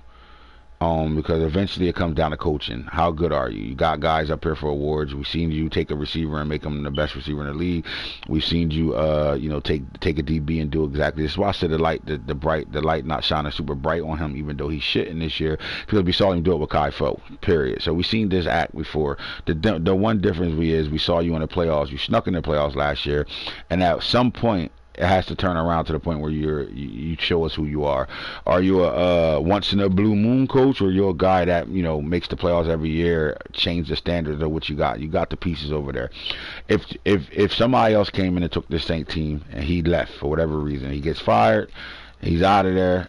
The next person that comes in to this team are coming into a team that they can look at right away and say, "Oh my God, we got a squad over here. Let's go get to it." So really it comes down to me with them, no matter what they do, is just coaching. How good are you? I mean, 500 every year, but below 500 every year, make the playoffs one year. Who are you? You know what I'm saying? Like who are you? Period. Like, that's why I don't see Orlando being shined in a brighter light right now, because I saw this a couple seasons ago with Foe at the safety position do exactly this, be up there on the list right now. Now, Samuel, I would say the same thing with the next team on here. The 49ers is in the same boat, bro. Same boat, but they're usually a stronger win team. If they don't make the playoffs this year, I question the activity level, because they did miss some games. But it's the same overall argument. Still like a who are you situation. Eventually, you got to show who you are, bottom line. Idris Elba at the cornerback position, number 3 on this list. Let's go to the AFC and look at the defensive players over here. And you're looking at Lennox, the Jamaican. Castle. I think the defensive players on the NFC and the AFC, when you look at it, bottom line, the diaper dandies are better over here. Simple as that. And you start right here with Castle. He's number 1 on this list. Lance Norman. All right, let's put it this way. Is Norman underrated? Because I think the way we're talking about Samuel, the cornerback for the 49ers, I think he's the same type of corner, if not better. Yeah, he's definitely underrated. I think it's a scheme thing. Will he be top tier echelons of corners? He'll never be, and here's why. They're never going to put him in a situation to show like he'll never be a shutdown corner, and he'll never be one of the best corners in the league because of, like you said, scheme. It's what they do defensively that'll never change, and make a guy like Lance Norman, who can go to the Giants, who can go to the Cowboys, who can go to the Jaguars, the Buffalo Bills, anybody like that get the 6'2" fastest corner in the draft on their team will put him in a situation where he's locking down the number 1, knocking down the slot, all that. We're not going to see that with him. He's going to be locked, standing on the side that he's designated to be on, and they're going to play over the top coverage, and that's that. And if something happens, that happens. He's never going to do anything to make this guy stand out farther than what he's doing. Now, he balling. He's number 2 on this list because he having success, because their defense is great over there, because they bend but don't break. So he'll always make plays sitting in his zone, but he'll be a zone corner for this team and not a shutdown man-to-man guy. He's not going to be able to shut down number 1s. And is it because he doesn't have the skill set to do it, or because he's never going to be put in that situation to do it? Definitely, for me, it's put in that situation. Like I said, it's a scheme thing that I worry about with Norman and why he's not getting that accreditation. So, all right, D-Ron Adams at linebacker right now, man. This is one of the hardest hitting linebackers that come out of our draft and recent drafts. Simple as that. This guy is a man child right now. With Sayal and the name Sayal, and you got Ray Lewis still on that. And we talking about just linebackers that play in the middle for this team right now. It's funny that he's 3 on this list, right? You wouldn't know that he's having the type of season he's actually having, because it's quiet, because of what's around this team that's doing things for this team. Like, So his numbers is not, the numbers you look at and be like, oh my God, they great numbers, because, sometimes you can't even get past that front four to even get to him. And then at times the front four holds up that line so much he makes all the tackles, right? But he's an animal at that middle linebacker spot, the number 2 pick in the draft. And I think, in that same draft as C.J. Westbrook came out of, the fastest linebacker in the draft, that's sitting on the coach roster right now. I think D-Ron is probably not paid attention to. Like, you're not going to come out and play the Baltimore Ravens and be like, all right, we got to make sure we know where 55 is, or 55 is at all times, 54 is at all times. You're not going to say that. You're not going to be like, you'll be looking for 52 before you'll be looking for him, right? And I think not his fault that he's in a situation where he's probably like the 6th person that you're worried about over there when it comes down to their defense. But he's rocking out. But I just think with Castle doing the things he's doing, I think before it's all said and done, D-Ron will be number 2 on this list. I just don't think he can jump Castle, because Castle is too big of a playmaker for this team, for the Bills team. I think the same thing. Okay, now that we left all the diaper dandies and the offensive and defensive players of the year and all that shit, let's get to the best quarterback in the AFC. Lamar Jackson, Stanton, Dan Marino. All right, ready? The number 4 guy on this list, Mike Weber, right now. He's going into the playoffs. We know that for a fact right now. Does he have the potential to be the first rookie quarterback to take this team, even win playoff games with their team in the playoffs, or is that going to be their fate? The Bills are great. They're a good football team. They're going to even be better football team down the stretch. But like, is their ceiling hit this season because they're playing in the playoffs with a rookie quarterback? I think it'll depend on matchups. I know that this coach is one of the coaches, very few coaches that can kind of fight that rookie hit. So I wouldn't even discredit to say that they're not kicking the playoff game. It's just the matchup is very much important to me. And who they play first round. No doubt, I agree. Lamar Jackson, Braden Stanton. 8-6. We saw this story before. I do think this kid's up and coming. I think he's kind of like solidified himself as one of those guys that you pay attention to when you think about the Browns offense. It starts with him first. It used to be a Nick Chubb thing over here, and then it became quiet. Then it was an Anthony Schwartz thing over here. They got weapons over here for sure, but I do think it all starts with Braden Stanton. And obviously Lamar Jackson is doing what he's doing all year long. You look at the NFC quarterbacks: Kyler Murray, Bradshaw, Elijah Manning. Fields is on this list, right? So then you look at 5, McKnight, and at 6 you got Thomas sitting right there, and the rookie diaper dandy right behind him too, and Evans. All right, the top 3, man. Are these top 3 quarterbacks in the NFC? Are they the top 5 quarterbacks in the league? I think so. You think they're top 5? So the NFC got 3 quarterbacks in Murray, Bradshaw, and Manning are in top 5 in this league. I think so. Okay. And if we want to go furthermore, I would go Lamar's in there, and then Dan Marino. And there we go. Alright, so no Fields. Okay. Alright, best running backs in the NFC: Jaleel Ruggs, Harold Streets, Hitz Israel. Let's think about this for a second right now. Those 3 names. You got 2 MVP winners right now. 2 guys that's been over 2,500 yards. You got a 3,000 yard back in there. You got a guy that had 4,000 total yards in his MVP season right now. Harold Streets has led this Panthers team, since his rookie season. After that, he's became the guy over there right now. We're looking at 3 really, really good running backs right now. The funny thing is, all 3 of them bring a different swagger to the way they play. Right, so let's talk about Jaleel Ruggs. When you think of Jaleel Ruggs, you got to look at the speed first, right?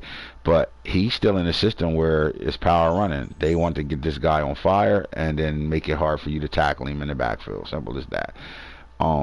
They can get this guy the ball out the backfield at a high rate, and they do a really good job of that. But he also can hit the 80, 70, 90-yard runs at any moment. Then you get Streets, who, because Jaleel Ruggs got high break tackles as well. I think a lot of that is due to the being on fire and the ability he has, right? But Harold Streets runs through guys, flat out runs through guys. This is the guy that just runs through you. He's an off tackle guy. He's not a super elusive back, although he has elusive capability. He's a one cut and go running back, man. In a conference and in a division where you got the factor backer and McCoy, who we expected to be the that type of running back as well. You know, this running back is really everything, you know, advertised right now. Listen, you played this team. We've seen him win Player of the Week with 27 carries, you know, and he consistently will give him 30 carries with no problem right now. When we said, the one guy is like Thor, who was we talking about?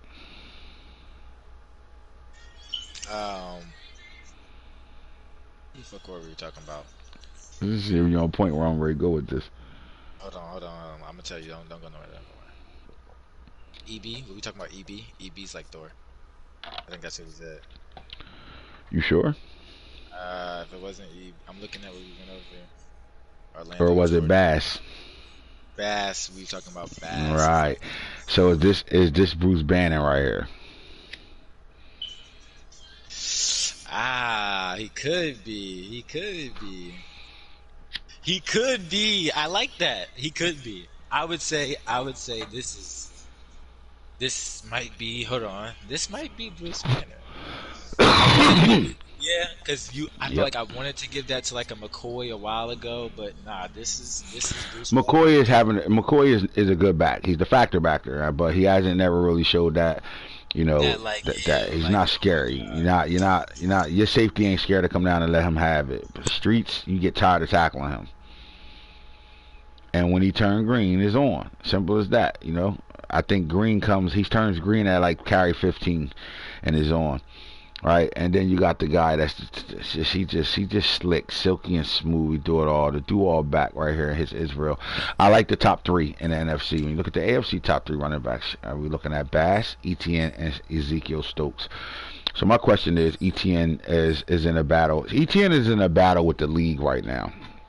And his battle is, we had a running back.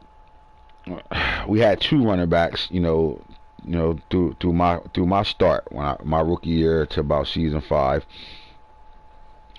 we had two running backs that was in the way of me saying flat out, or we think we're the best running back. We got the best running back in the league. This is Jacksonville, but there were arguably two running backs in that same 5-year stretch that was like, Etienne could be at 2 at times, 3, but he never was at 1.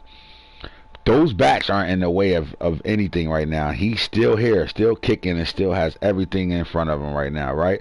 But there's some backs in this league that's coming up right now, or that's in the league right now, that can kind of push him right out of that number 1 running back situation. So he's in a fight with himself right now, because he got a 2-season run right now, I think, right now, and then next season he has a run where he has to show that he's absolutely the best running back in the league before guys like, because if Casey Fields is used the way Baltimore should use him, then you're looking at maybe a guy that could be in that conversation. You're looking at these young backs that's coming up, right? The Jaleel Ruggs is, the Tremaine Bass is, the Streets, and you got names. Javonte Williams is, coming up. I'm not saying they're better than him. I'm just saying the window to show you the best running back to take that title is small, right? It's small. Now that Ronald Jones sat his ass down, Travis is there. When J.K. Dobbins ain't getting the carries he used to get, he's not in that conversation no more either. It's Etienne's show right now for 2 seasons. You got 2 seasons to prove it before one of these other backs that's coming up or that's there, close that window and have you still being like, well, I think he's 1A or 1B or number 2 in the league versus being the best running back in the league right now. So that's a lot of weight to have on your shoulders. But if I'm the Jacksonville Jaguars, and I want that weight, and I want to prove he's the best running back in the league. Ezekiel Stokes is up here because he's in a system that gets him the football. And the moment they stop giving J.K. Dobbins the football, he was going to be in this race because he gets the attention, he gets the carries. The production comes from Patriots. They giving their running backs the football all game long, and because of that, he has always had the opportunity to be creative and be a guy to be in the mix right now. All right, let's go to the AFC or NFC wide receivers. Pitts, Waddle, Poole. It sucks because you got Bateman, who's having a great year, Lynn, who's stepping up, Keys in the rookie year, Griffin over here. I mean, the 10 up here right now, Carmichael, some computer love, Samuels, and Pierre computer love. But like this receiver pool is exactly what it was. And last time we talked about this, Waddle was at 3. Now he's at 2. And Chris Poole is still solidified from what he's been doing since his rookie year 2 years ago. He's a dog. And then Bateman, you know, sitting here, I can't ignore him, even though we talk about the top 3. I don't think this race is lost. I think who we see at 1 will stay at 1. Talking about Bass. Nah, I'm in the receivers right now. You know, went outside and did some bullshit. We on receiver, dog. Oh, okay. Now, yeah, you know me. I'm right here though. Okay, here we go. Pitts. Then yeah, 1 staying. Waddle is fucking Waddle, and Chris Poole is now being established household name. The Bills coach. He's doing what he does since he got him. It sucks because at 4, Bateman's there. I don't know.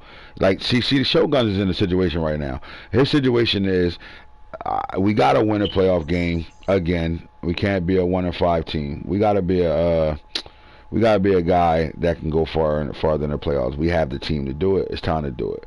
But at the same time, he's playing a young quarterback that has no experience whatsoever in the playoffs because he didn't play in the playoffs. He helped get his team to the playoffs last year, but he ain't had the keys. He got the keys now, right? And then you want to be able to still make sure everybody knows that Travis Etienne is the number 1 running back in the league right now. So you in crosshairs right now because Rashad Bateman has been playing great all year long, and you want him to be talked about amongst the top receivers in the league, even though he's in the top 5. You want him to be talked about, right? And do you have enough games left to change anything? Can he jump, pull, or waddle? At all, you know, not during playoff time right now, where you know playoff Waddle is in effect right now. And they trying to win the division, right? They just won their battle against the Patriots. They trying to win the division, so Waddle's going to be in effect right now. So what do we do with Bateman? Bateman, is he going to stay at 4? Do they attack Bateman enough to move him up this chart because he deserves it, or is he comfortable where he at right now and he rather just prove that he got the best running back in the league? I don't think he'll pass I don't think he'll pass any of those receivers, honestly, just because the way that they're gonna dial in. I feel like ETN still could turn over and still turn into the best running back in the league, and I honestly, it just depends on down the stretch who they play. Truth be told. Why can the Jaguars say, I don't know why y'all saying turn himself into the best running back? He is the best running back in the league. And then why we're not believing that? I meant the award more so, and I think that's really the only separation is the mere like some trophy cases and overall like it's like I don't know how to describe it, like a certain niche just missing, I think, from the running back position, like willed, I guess, to win games, like where we've kind of seen that with some of the backs that we place above them. It's only about 2, maybe I would say like two backs in front of them. One of them's not even current. Neither one of them are currently playing, so it's like at the time we might say he's the best back now, but it's just like it's still up in the air because of that like if factor. Boseman, Warwick, Ruggs, top 3 in the NFC. Who you impressed with the most? Because all of them in a situation. Boseman is the best deep threat receiver we have right now. Warwick is establishing himself as the number 1 receiver for the Arizona Cardinals in a system where we never really knew who the number 1 receiver was ever. And right now he's showing that he's the number 1 receiver in Arizona. He said that the moment they drafted him to be the number 1 receiver over there, and he's now showing it. And then Ruggs. I think sitting I'm more here impressed at 3 right now. Off the sheer fact of the way that he consistently is targeted, you would just expect guys to maybe more adapt to him. I know it's only his 2nd season with the team, but like he's very much the factor of the in the Vikings offense. So Second season or not, by the time we get to the second quarter, he already established what he wants to do. And that's Exactly. bombs away. And if you can't establish that by his second or third possession, then you just don't know how to play football or coach football. Because at the end of the day, this guy, if they run 5 plays, anywhere from 5 to 8 plays, let's give them 8 plays a drive.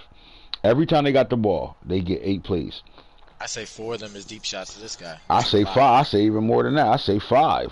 I was gonna say maybe another 2 are directed towards him, but they might not be deep shots. But I know 4 are deep shots, like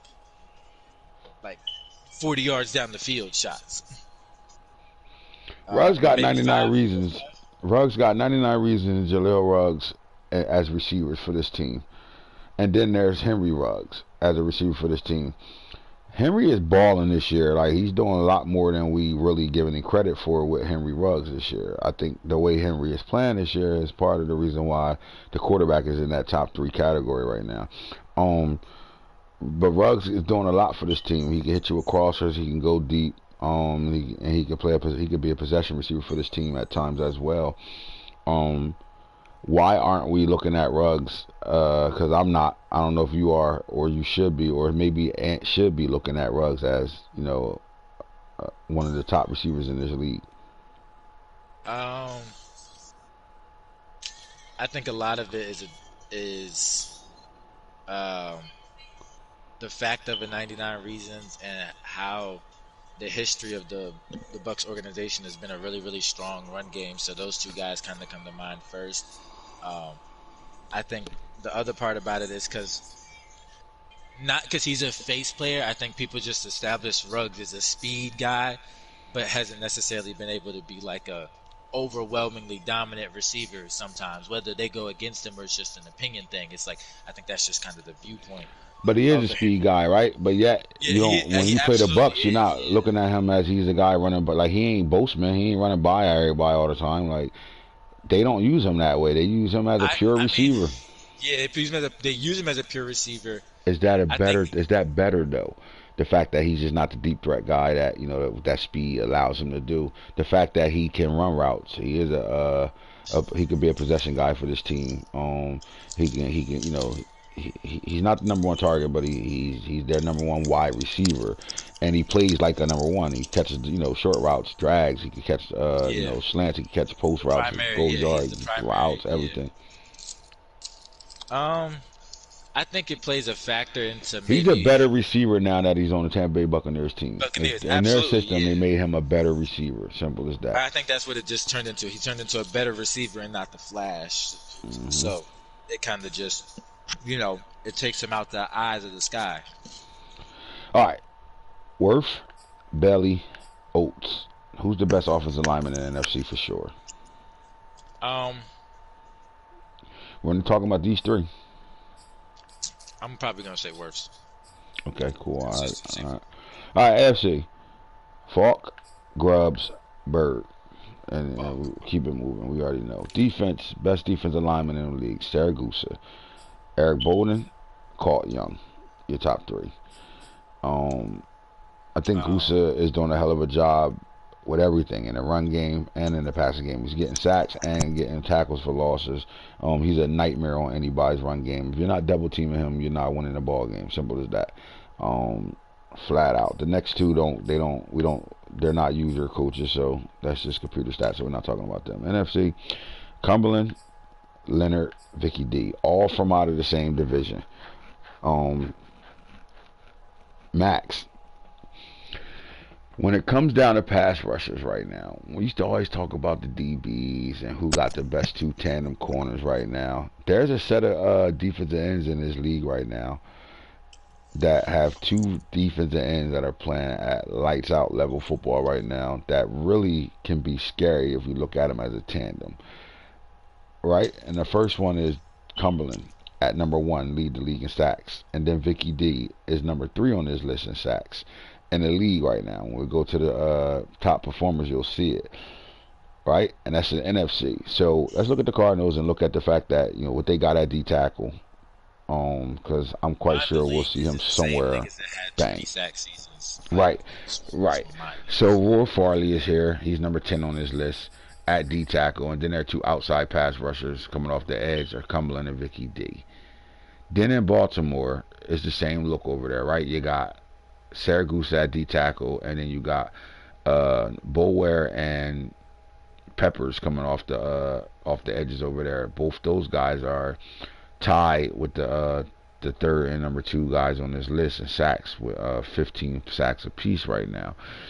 When it comes down to the D line and the tandem, you know, I'm quite sure we're leaving some teams out right now, but let's just stay with the 3 that, you know, because if you go back to the AFC and you look at as a whole, all right, there's Keyshawn right there, there's Bulware right there.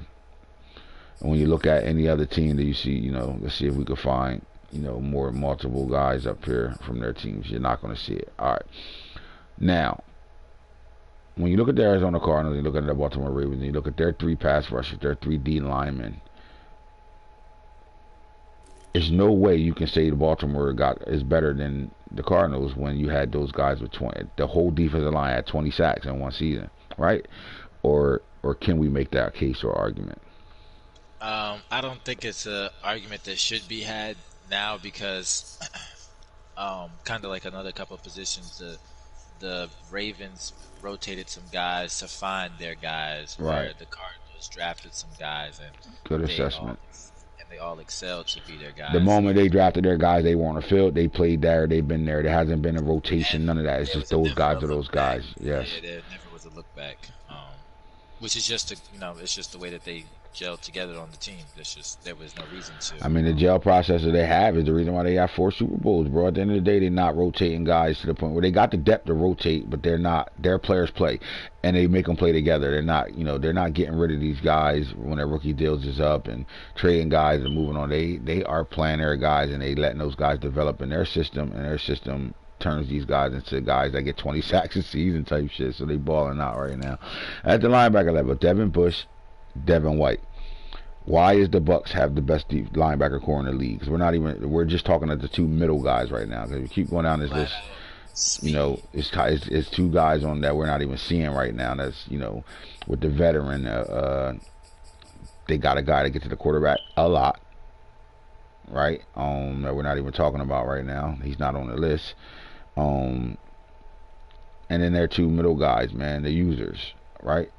You just said flat out speed, but he does a great job using. That's what I said. The user too, but you can't user as effectively if they're not as fast as they are, and that's just like a flat out thing. They picked up 2 key pieces. 3. Look, 1 trade and then 2 pieces they picked up in free agency. Devin Bush was picked up in free agency. What's the other guy, the outside linebacker? Diablo they picked up in the trade. He plays a little bit in the middle. Reddick, Hassan from around our way. Yep. Hassan Reddick has been consistently double-digit sack guy, and even last year he had tackle for losses. He was balling out last year. Their linebacker core, man, especially with the 2 that they use, like they get to the run really well, and they defend the pass really well from the user position. Would you look at this? They also made those moves early in the season, so allow them to just rock out together. They've been playing together for a long time. Yep. They've had the top linebacker core in the past couple of seasons. Really. That's what I wanted to ask you, because I thought the Cowboys had a great linebacker core as well, right? Absolutely. And I will venture to say, we could stay there in the NFC and say that's it, Bucks, Cowboys, right? I thought the Seahawks was slowly stepping into that role with that linebacker group as well. But when you look at the linebackers right now, it's the Cowboys, it's the Bucks. They are the team that their linebackers been together long enough, and they play at a high level for their teams. Why is the Bucks linebacker core the number 1 linebacker core in the league? The output on the defense that they have, the effect on the defense that they have. I think it goes literally. I think you can see it within the game, if not feel it most of the time. It is the D line, but it's like they're not always killing you, but the linebackers, their way that they're able to fill gaps and are versatile. They're not just run stoppers. They sometimes are pass droppers, or they're getting to the quarterback. I think that spread of their linebackers makes them the best linebacker group in the league. Yeah, I think they asked their D line to allow their linebackers to win ball games, but they asked their linebackers to win ball games for them. flat out. Oh, Yeah. yeah. So, and then the Cowboys with Micah Parsons, you got White. They got some guys that's not even on this list that that makes that group hard to do anything on too, because they got guys that can cover, guys that can get to the quarterback, and guys that can play the run really well. Over there in the NFC. Now in the AFC, we look at things. You got again. These names haven't really changed. A lot of these guys are names that you're not and then they're not all speed demons. Outside of Oway, the rest of these guys barely in the 90 speed category. With Cliff Odom, you got Teddy Bruschi, Dafe Oway, and the Dafe Oway role has changed for the Baltimore Ravens, and yet he seemed like he's playing better football, not being relied on to do everything for this team. He has breathing room now to come off the field and reset himself and get some Gatorade in him and get back on the field, versus he had to be a jack of all trades for this team for a very long time, and they had a really good linebacker core all the time. But the names over here, I just don't think the AFC linebackers are even in a situation where they're fucking with the NFC linebackers at this point right now. The NFC linebackers are loaded, and not just loaded. All these guys are big time players for their teams. Like all these guys. You saw the Aziz doing it for two different teams, Giants and the Falcons. Snipes is over there playing. You got guys balling for them teams. And you get to the DBs, and you're looking at Orlando, Jordan, and NFC Samuels, two diaper dandies. Goen, who at his rookie year was dubbed the best corner in the game, and he's back at it again, right? David is sitting here at 4. You got Murphy Bunton, the old man, sitting there at 5. Elba, Foe, Davis, another veteran. You got Chase Belly, another tight diaper Danny, and Terrell Means is starting to shift into a guy right now. I like the DBs over here, but I don't think they're better than the AFC DBs. So my argument with you would be, do you agree or disagree? I don't think the NFC DBs are fucking with the AFC DBs. The AFC DBs have a certain knack about them. A lot of them are very, very fast. A lot of them are very proven.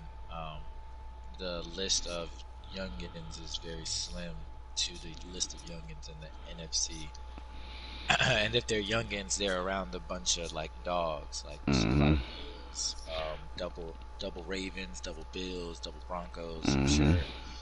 And that just shows it's a foundation thing. It's like literally within that unit to be fucking the way that they are. So right, and you look at some of these guys are the best at their position at times. You know what I'm saying? You got Steve Israel, who's I think he needs another season under his belt to show that he could be one of the best corners in the league.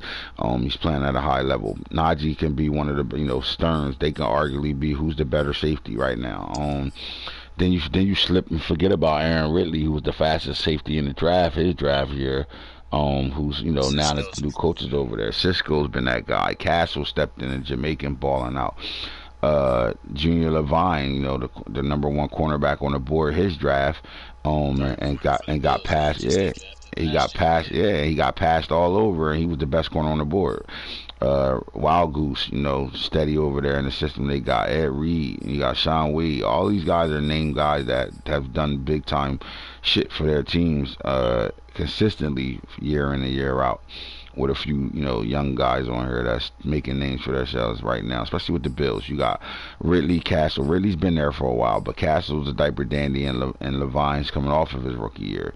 Dogs, right? And even in the defense where you like, damn, New England, but the Patriots got their guy up here in Wild Goose. Jacksonville has a really good secondary, but Cisco leads that secondary, right? Shit real over here. I like the DB section over here big time. Alright, fellas, again, man, great show. You already know how we do. Informative. Let's get to it. Let's look at one more thing I want to talk about before we get out of here, but let's look at where we at right as far as games real fast, while I can get a good look at what's left. What big games remain right now? All right, Panthers Colts is a big game, but not it's a big game but they in a situation where they got to win out and see what happens, right? Jets, Steelers, football team, Cowboys. This game was always a big game. I think it's a good rival game to watch Week 16, but I don't know how much playoff implications this have on it. Both of these teams aren't out the mix right now, so I do think it's a really big game. What I would like to do is I would like to see if we're going to gamble on a game, this might be that game to be able to pick your winner, right? Texans, Chiefs, Saints, Jaguars, Bills, Bucks played 24-14. That was a hell of a game. It was a big time game that got played last night. Ravens, computer love. Dolphins, Patriots, 37-31. They rocked out. This is a big time game. When I do the show later on, we'll talk about it. Cardinals beat up on the Rams, 73-6. All right, so let's look at some games left. Raiders, Broncos. Good game, but the Raiders is in tank mode right now. Bears, Seahawks. This is a big game right here, and they're playing it. So this is a big game. Seahawks can win this ball game, and it's going to mean a lot right now. I don't think the Bears are trying to hear that shit, but if the Seahawks will win this game, they're in a situation right now. And then the game we definitely want to talk about when I get Rob on, we want to talk about this 34-32 game with the Eagles and the Giants from last night. It was a huge game, and it meant a lot for both teams. I think the Eagles is flying high right now because of this win. We're going to talk about this tonight. Falcons, Titans, Packers, Lions will end up schedule up. So if your game is not scheduled already by 7:30, be prepared to show your proof or take a 50-50. We got a lot of games left, but it's very early right now. So from that point, we'll holler at y'all on a later night. Remember, tune in to tonight's show. We're going to do 2 picker winners. The games remaining, and we're going to do an interview tonight with the Eagles and the Giants going forward. So those that remained on, I appreciate y'all for always dialed in with us, man. Other than that, holler at us when you holler at us, you heard?